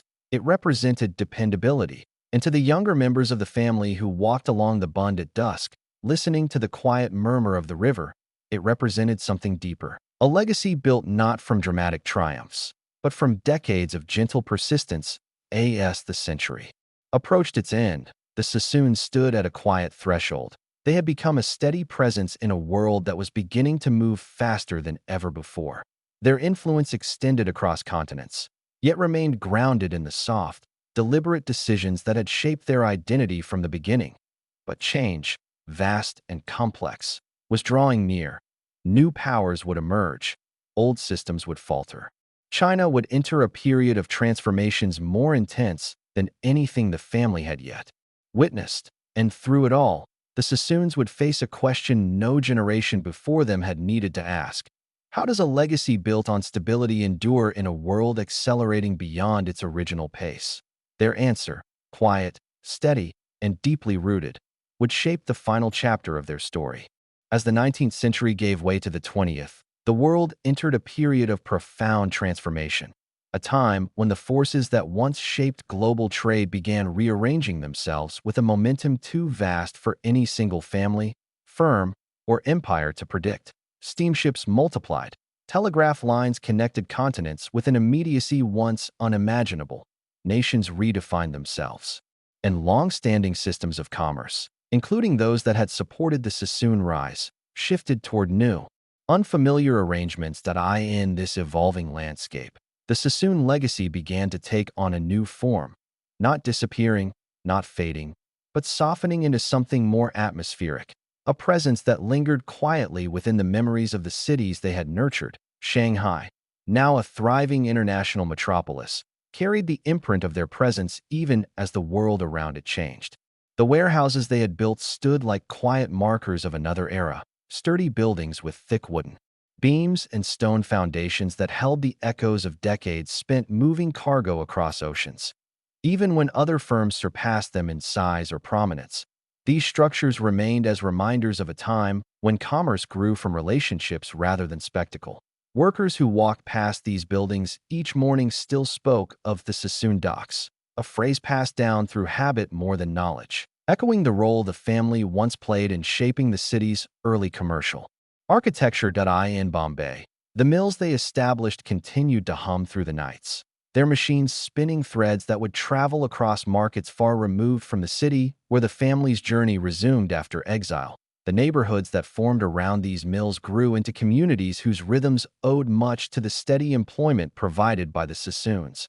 And in Hong Kong, Singapore, and other ports along the sprawling trade routes, former agents carried memories of the families. Quiet methodology, a way of conducting business grounded in patience, courtesy, and the understanding that longevity mattered more than rapid ascent. But the world was now accelerating.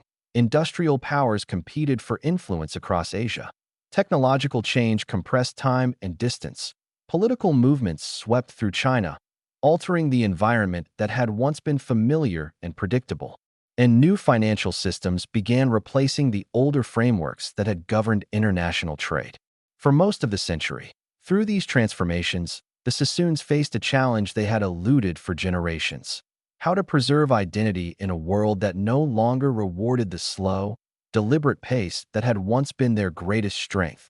The younger members of the family approached this challenge with the same calm that had defined their predecessors. Yet they also recognized that continuation did not mean imitation. They adapted their structure to the new century's needs. They invested in modern industries. They strengthened their real estate holdings in Shanghai, acquiring properties that would become iconic in the decades to come. And they refined their operations into a more formalized group, a step that marked the transition from a family network into a modern commercial enterprise. But even as they adapted, the softness of the past remained close. Their letters still carried the same gentle tone. Their offices still favored discretion over grandeur. Their decisions still moved with a rhythm closer to tides than to storms. And in this adherence to continuity, the Sassoons managed something rare. They preserved the emotional identity of their legacy even as the world shifted into modernity. Yet no legacy remains untouched by time. In China, political tides continued to rise. New ideologies spread across provinces. Movements took shape that reflected the frustrations of a population seeking stability after decades of internal strain and foreign pressure. The foreign concessions that had once served as centers of commerce became symbols of a past many sought to transform. The Sassoons, who had always walked with caution, sensed the change with quiet clarity. They adjusted their positions, diversified their assets further, and prepared, gently, for the possibility that the world they had known would not endure in the same form. Still, their influence did not vanish. It remained in the streets they helped develop, the institutions they supported, the properties they built, the individuals whose lives intersected with their own. And it remained in something deeper, the memory of a family that rose not through conquest or dominance, but through resilience, patience, and the quiet determination to rebuild a life after displacement. By the time their era came to an end, the Sassoons had become part of the soft architecture of history, not the towering monuments that dominate textbooks, but the subtle foundations that shape cities long after their builders are forgotten. Their legacy drifted into history like the slow current of a river at dusk, steady, unhurried, enduring. It lived not in dramatic stories, but in the quieter ones, the stories told by those who loaded crates in Shanghai, who worked in mills in Bombay, who managed ships along the Indian Ocean, who remembered a merchant house that treated them with dignity in a world where dignity was often scarce.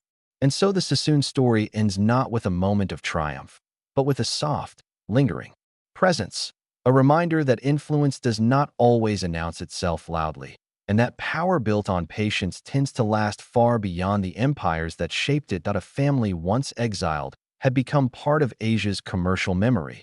Their footprints remained, faint, steady, unmistakable, on the shores where their ships once landed. Their legacy continued, not in dominance, but in quiet endurance. And as history moved forward, the world they helped shape carried traces of their presence like subtle currents beneath a calm sea, felt, if not always seen. The dawn of the 20th century did not arrive gently. It settled over Asia with a subtle tension, the kind felt not in headlines or announcements, but in the quiet spaces where merchants counted their inventories, where clerks copied letters, where ships prepared to leave the harbor under unfamiliar conditions. Shanghai, once shaped by tides and treaties, now braced against a changing atmosphere.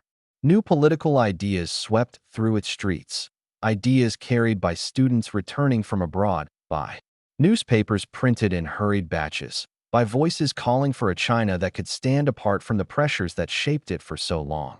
And although the Sassoons were not political figures, they sensed the shift with the same attentiveness that had guided their rise decades earlier. Their warehouses still stood firm along the river. Their offices remained steady, their ledgers neatly maintained, but the world around them no longer moved at the slow, predictable pace they once relied upon. Foreign concessions operated as small worlds within the city, each with its own laws, currencies, and hierarchies. Chinese merchants, empowered by new ideas, demanded more agency in the shaping of their own commercial systems. And global finance, fueled by telegraph lines and modern institutions, carried an immediacy that left little room for the patient cadence of the past. Yet, even amid these changes, the Sassoons did not retreat. Their identity, shaped by generations of adaptation, allowed them to move through uncertainty with unusual composure. They observed carefully, choosing not to expand recklessly into new ventures, But to deepen their understanding of the shifting landscape, Shanghai grew brighter at night, electric lamps replacing gaslight, turning the Bund into a ribbon of reflected light across the river's surface. Ships grew larger, faster, capable of carrying more cargo than ever before, and the family's young members, raised in a world far removed from their grandfather's exile, began stepping into leadership roles. These new leaders carried the same quiet posture as those before them, but they also moved with a differently shaped awareness, one that recognized global acceleration and understood that endurance now required not only patience, but reinvention. They strengthened the family's footprint in real estate, acquiring buildings in strategic locations that would hold value regardless of market turbulence. They refined their financial operations, creating centralized systems that could adapt to the rapid flow of information.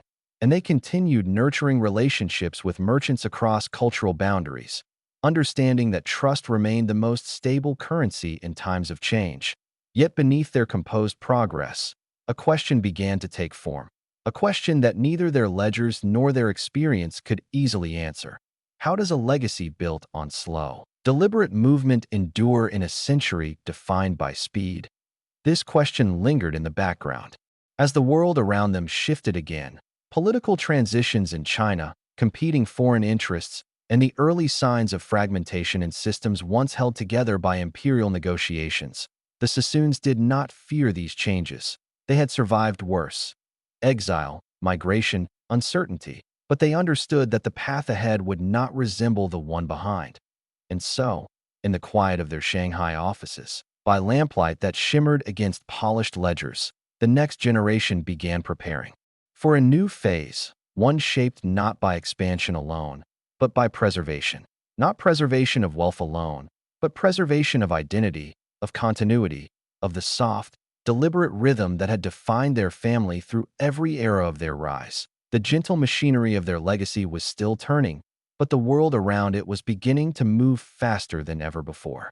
The early years of the 20th century unfolded with a quiet unease, not the sharp shock of sudden upheaval, but the soft, persistent shifting of foundations that had been steady for generations. Shanghai felt this change first in its atmosphere, long before it appeared in official decrees or newspaper columns. Foreign ships still lined the harbor, merchants still negotiated in hushed rooms, and the warehouses along the Bund still opened their doors each morning to the rhythm of commerce that had sustained the city for decades.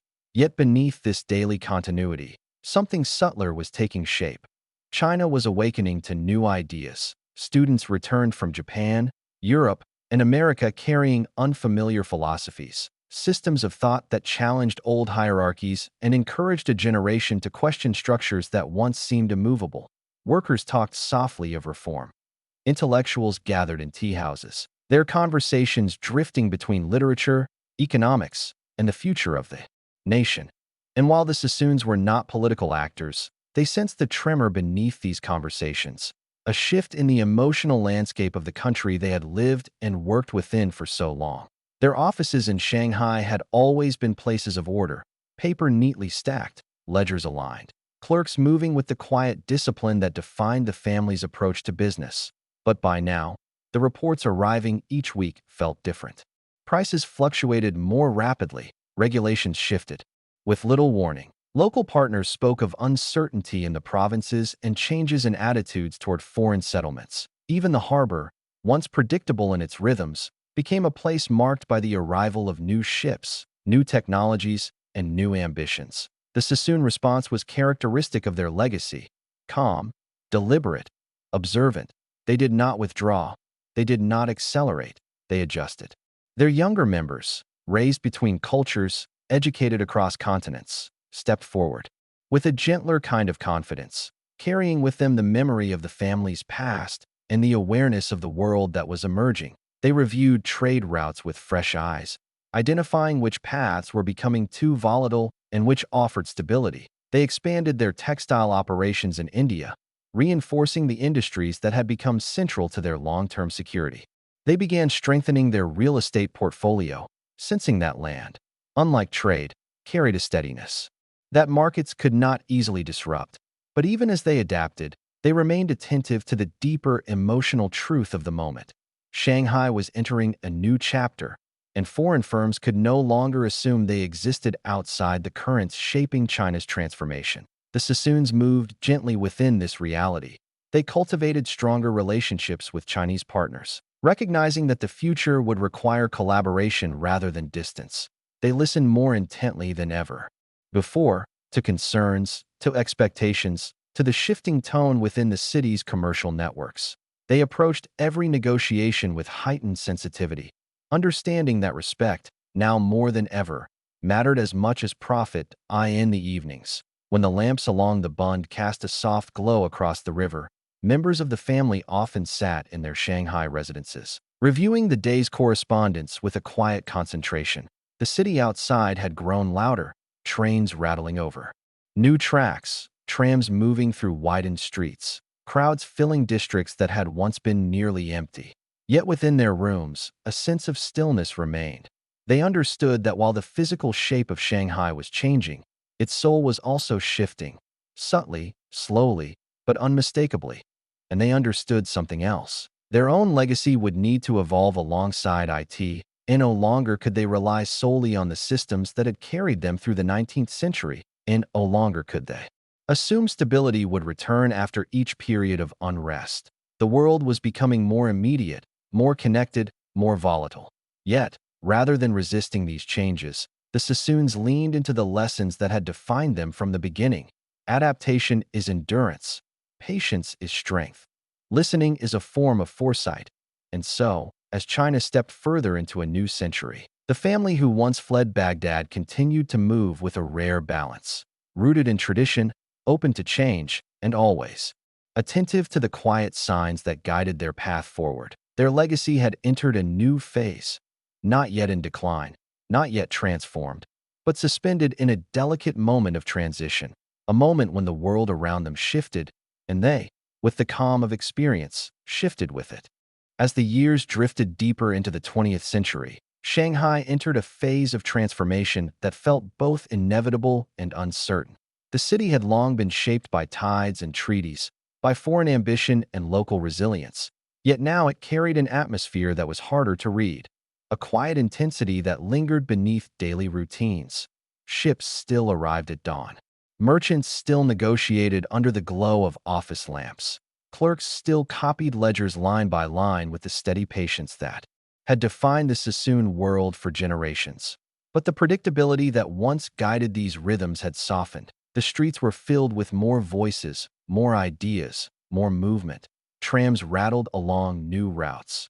Printing presses issued newspapers that spoke of political reforms, student movements, and debates that stretched far beyond Shanghai's waterfront districts. Everywhere, there was a subtle sense that the world was shifting beneath the surface, not abruptly, but steadily, like the slow turning of a wheel beneath water. The Sassoons were not political figures, yet they felt the tremor of change in the same way sailors sense a shift in the wind long before a storm reaches the horizon. Their operations continued with their usual composure, shipments arriving from Bombay, inventories recorded with precision, correspondence flowing across their transcontinental network. Yet each decision now carried an added layer of contemplation. They understood something profound. The world they had mastered no longer existed in the same form, and the world rising to replace it required a different kind of presence, a different kind of vigilance, a different kind of resilience. The older generation sensed this with a reflective quietness. They had witnessed exile, rebuilding, expansion, and the steady growth of a legacy that had survived more than most families could imagine. Now, in the final stretch of their leadership, they understood they were passing the helm to descendants who would inherit a world defined not by steady tides, but by shifting currents. The younger Sassoons carried this inheritance with a thoughtful weight. They stood between past and future, raised in the slow, deliberate systems of the 19th century, yet fully aware that the 20th century demanded an agility no previous generation had needed. They studied global markets at a pace their forefathers would have found disorienting.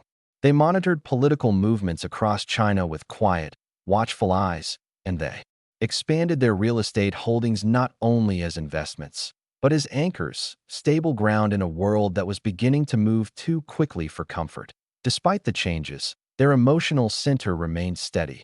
Their offices remained places of calm deliberation. Their partnerships still grew from trust rather than competition. Their decisions still unfolded with the soft, patient cadence that had defined their rise. Yet beneath this calm surface, the family slowly accepted a truth they had long avoided. The era that shaped them, the era of slow negotiations, handwritten ledgers, and steady, predictable growth, was nearing its end. China's internal unrest grew louder. Foreign influence in the concessions became a point of tension rather than stability. Economic systems shifted toward modern structures that rewarded speed more than patience. And across Asia, the political landscape rearranged itself with a momentum that made even experienced merchants uneasy. Still, the Sassoons did not panic. Their strength had never come from resisting change, but from moving gently within it. And so, they did what they had always done: observed carefully, adjusted quietly, and prepared for possibilities rather than certainties. They diversified their industries in India, ensuring the family would have stability even if Shanghai's future became unpredictable. They expanded their presence in Hong Kong. Sensing that the port's strategic position would become increasingly important, they reinforced financial reserves to withstand market tremors. They reorganized their leadership structure, creating a continuity plan meant not for the next year, but for the next generation. And quietly, almost imperceptibly, the Sassoons shifted from being architects of expansion to guardians of endurance. In the evenings, Shanghai's river reflected the glow of electric lamps from the Bund, casting long, trembling pathways of light across the water. Looking out over this scene, members of the family felt something they could not yet name. A sense of standing at a crossroads where the past drifted gently behind them and the future waited, vast and uncertain, ahead. This was not fear. It was awareness. Awareness that the world was moving into a new shape, that legacies built on stability must now adapt to motion, and that their story, once rooted in exile, then rebuilt through patience, was entering a phase where survival required not just endurance, but transformation. The Sassoons had never sought to control history. Instead, they had learned how to move with it. And now, as China shifted beneath them, they prepared, quietly, steadily, to move once more, not into decline, not into disappearance, but into the next, gentler chapter of a legacy that had already outlived the world that created it. The early decades of the 20th century arrived not like a gentle tide, but like a shifting current that carried entire nations toward unfamiliar shores. Shanghai, once the calm center of East Asian commerce, began to tremble with the energy of a world redefining itself. New ideas, new powers, and new uncertainties pressed in from every direction. And the Sassoons, who had built their legacy through patience and quiet endurance, found themselves standing at the threshold of a century that moved with a rhythm unlike anything they had known before. The city around them changed at an astonishing pace. Trams clattered through widened streets. New banks rose in districts that, only a generation earlier, had been little more than dirt paths. Hotels, clubs, and foreign offices multiplied along the Bund, their stone facades glowing beneath electric lamps that cast long reflections over the river's dark surface. Shanghai had become a crossroads not only of trade, but of ideologies. Students, returning from universities in Tokyo and Europe, brought back philosophies that questioned the foundations of the old world. Reformers spoke passionately of transformation. Writers chronicled social tensions that rippled through the countryside. Merchants felt the pressure of rising nationalism, and foreign powers tightened their presence within their respective concessions. The Sassoon family observed these shifts with the same soft attentiveness that had defined their rise. They did not interpret change as threat or opportunity. They interpreted it as motion, a new current requiring quiet recalibration. Their offices remained calm, but the edges of their workday carried a growing awareness that the familiar systems guiding their operations were beginning to loosen. Conversations with local partners became tinged with uncertainty. Correspondents from Hong Kong and Bombay spoke of global markets tightening, of shifting regulations, of political changes that might ripple across trade routes. Still, the Sassoons did not retreat. They had weathered exile. They had rebuilt in foreign lands. They had learned, over generations, that survival belonged not to those who resisted the world, but to those who moved in gentle alignment with its changes. And so they strengthened the parts of their legacy that held firmest. Their textile mills in Bombay grew more advanced, providing stability far from the tensions rising in China. Their real estate holdings in Shanghai expanded quietly, offering long-term anchors even as commerce fluctuated. Their partnerships with local brokers deepened, governed less by profit and more by mutual respect, a respect that had been the foundation of their presence since the earliest days. But beneath their composure, the family sensed a truth they rarely spoke aloud. The world was entering a phase where stability could no longer be taken for granted. And this awareness shaped their decisions. Younger members of the family began studying economic changes with heightened vigilance, tracking fluctuations not only in trade but in sentiment. The mood of Shanghai's markets, the tone of negotiations, the quiet undercurrents of dissatisfaction that flowed like whispering channels beneath the city's modern facade. They diversified their investments, they formalized leadership structures, and they prepared, gently, steadily, for the possibility that the systems sustaining them could shift again, suddenly and without warning. Yet even as they prepared for uncertainty, their presence in Shanghai remained calm. Their warehouses opened each morning with familiar rhythms. Their clerks maintained the meticulous handwriting that had preserved decades of decisions. Their ships continued to move between India, China, and Southeast Asia, carrying goods across waters the family had navigated for generations. The Sassoons had become, in a sense, part of the landscape, a quiet constant in a city filled with rapid transformation.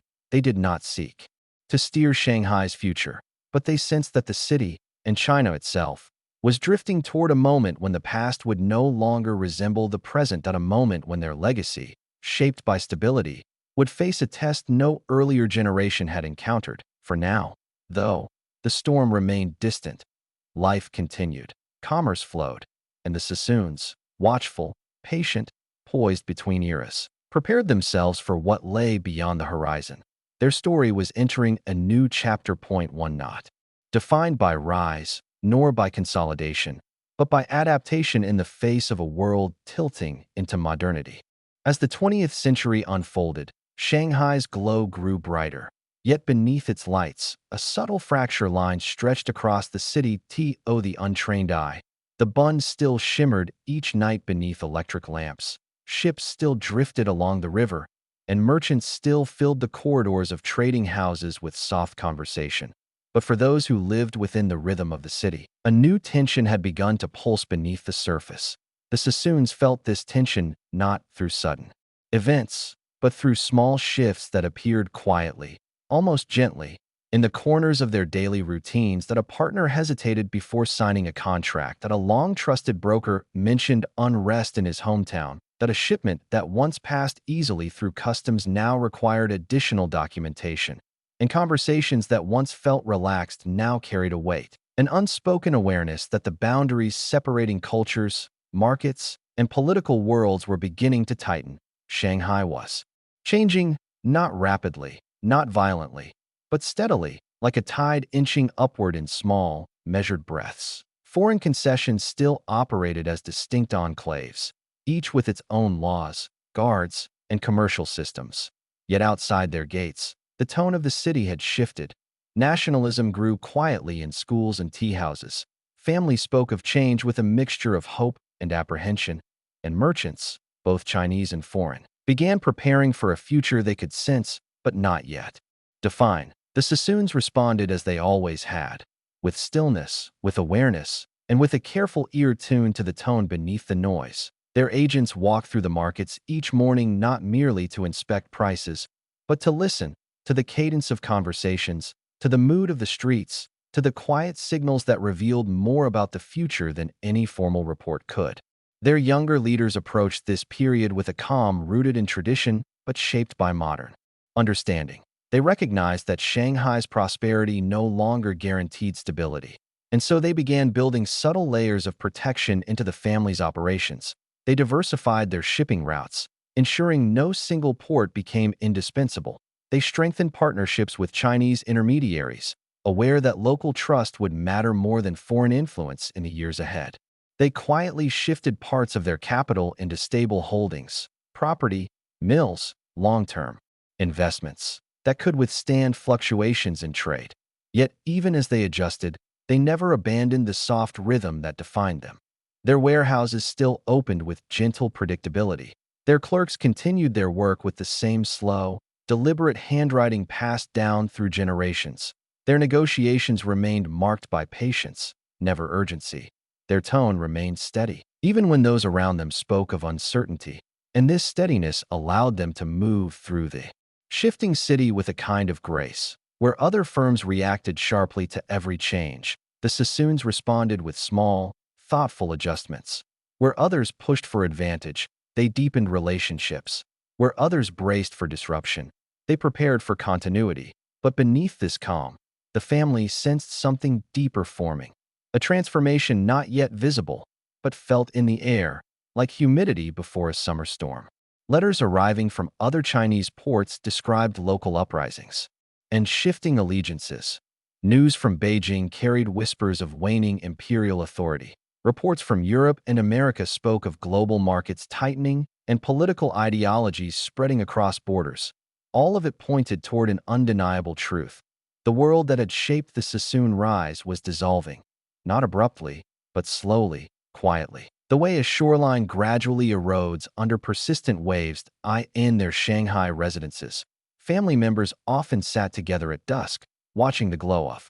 The bund shimmer across the river. The city still looked strong, vibrant, prosperous, alive, yet they felt the undercurrent beneath its beauty.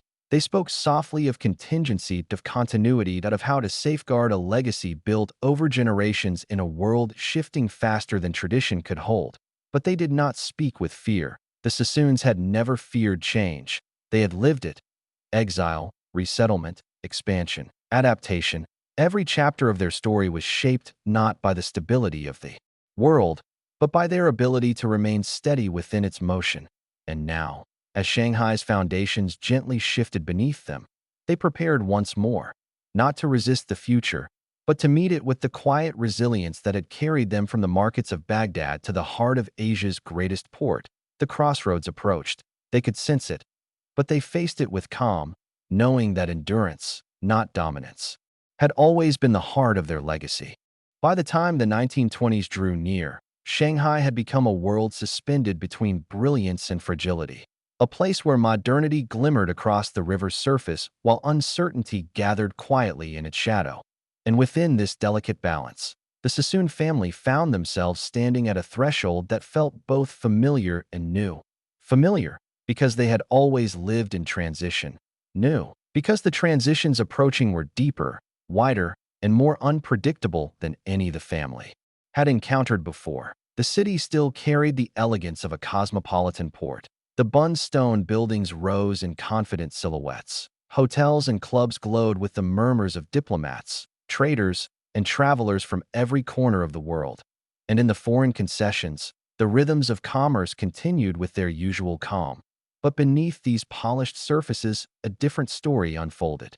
The quiet dissatisfaction that once simmered in private corners now moved through the streets with a sharper edge. Students organized demonstrations. Workers discussed rights and reforms in whispers that grew slightly louder each season. Merchants sensed instability spreading through the countryside and adjusted their strategies with a caution that mirrored the city's mood. The Sassoons saw all of this with the same attentive softness that had guided them through every chapter of their rise. They did not interpret these shifts as threats or warnings. They saw them as signals, subtle indicators, that the tide was preparing to turn in ways no merchant house could fully predict. Still, their operations remained composed. Their warehouses continued to open at first light, the scent of wood and dust drifting out into the morning air. Their clerks filled ledgers with the same steady strokes that had preserved decades of decisions. Their ships arrived in predictable intervals, delivering goods from Bombay and beyond with the calm precision of a well-practiced rhythm.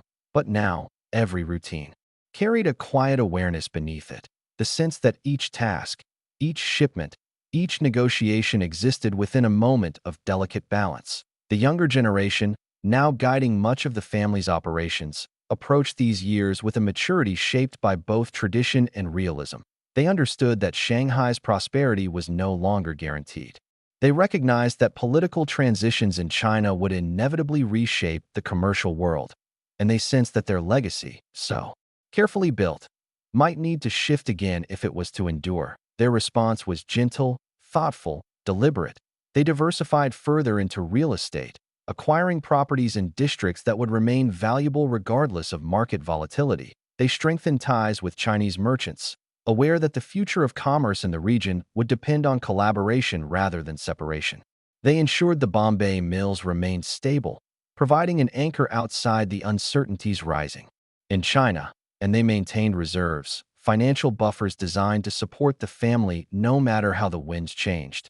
Yet even with these precautions, the family sensed that they were approaching a moment no system, no structure, no network could fully insulate them from. China was shifting, not in isolated tremors, but in broad, sweeping motions that carried the momentum of an entire nation seeking direction. And Shanghai, for all its modern architecture and foreign glamour, stood at the center of this transformation. In the evenings, as the lamps flickered along the waterfront and the river reflected the trembling lights of passing ships, members of the family sometimes paused in their upper-floor offices, watching the glow stretch across the water like a fragile bridge between past and future. It was in these quiet moments that they felt the weight of their legacy most deeply. The once exiled family had built a world across continents. They had survived upheaval, adapted to change, and shaped an identity rooted in patience and endurance. But the century ahead carried forces that no merchant, no matter how skilled, could navigate with certainty. Still, they did not retreat. They prepared, they listened, they remained steady, for they understood that their story was never about controlling the world, but about moving with it, in calmness, in awareness, in continuity. And so, as Shanghai entered the years before its greatest transformations, the Sassoons stood poised, rooted in their history, open to the unknown, quietly ready for whatever tide approached next. The turning point neared. They could feel it, but they faced it with the same stillness that had shaped every chapter of their rise, a stillness that had carried them across oceans, through eras, and into the gentle dusk of a world preparing to change once more. And so, as we step back from the dim harbors of old Shanghai, from the counting rooms lit by lantern glow, from the slow, steady rise of a family that rebuilt its destiny across continents, we are left with a quiet truth. Some empires are loud, some empires are violent, and some are built gently, woven through patience, discipline, and the soft understanding of how the world moves beneath its surface. The Sassoons did not conquer cities. They did not command armies. They shaped their legacy through rhythm. The rhythm of ships crossing seas, of ledgers filling line by line, of decisions made slowly, thoughtfully, always with an eye toward the horizon rather than the moment. Their story reminds us that history is not only shaped by the powerful, but also by those who endure, those who adapt, those who move quietly through the world, yet leave traces that last long after the noise fades as you settle into the rest of your night. Let the calm of this narrative stay with you, the ebb and flow of a world in motion, the softness of time passing, the gentle truth that even in eras of conflict, there were those who built rather than broke. Thank you for spending these moments here, listening, reflecting, drifting through history's quieter corridors. And if you'd like to journey deeper into stories like this, tales of hidden empires, forgotten dynasties, and the soft machinery of power moving through the world, you can subscribe for more documentaries, whenever you're ready, whenever the night feels still enough to listen. For now, rest well, and let the echoes of the past fade softly into the quiet of your evening.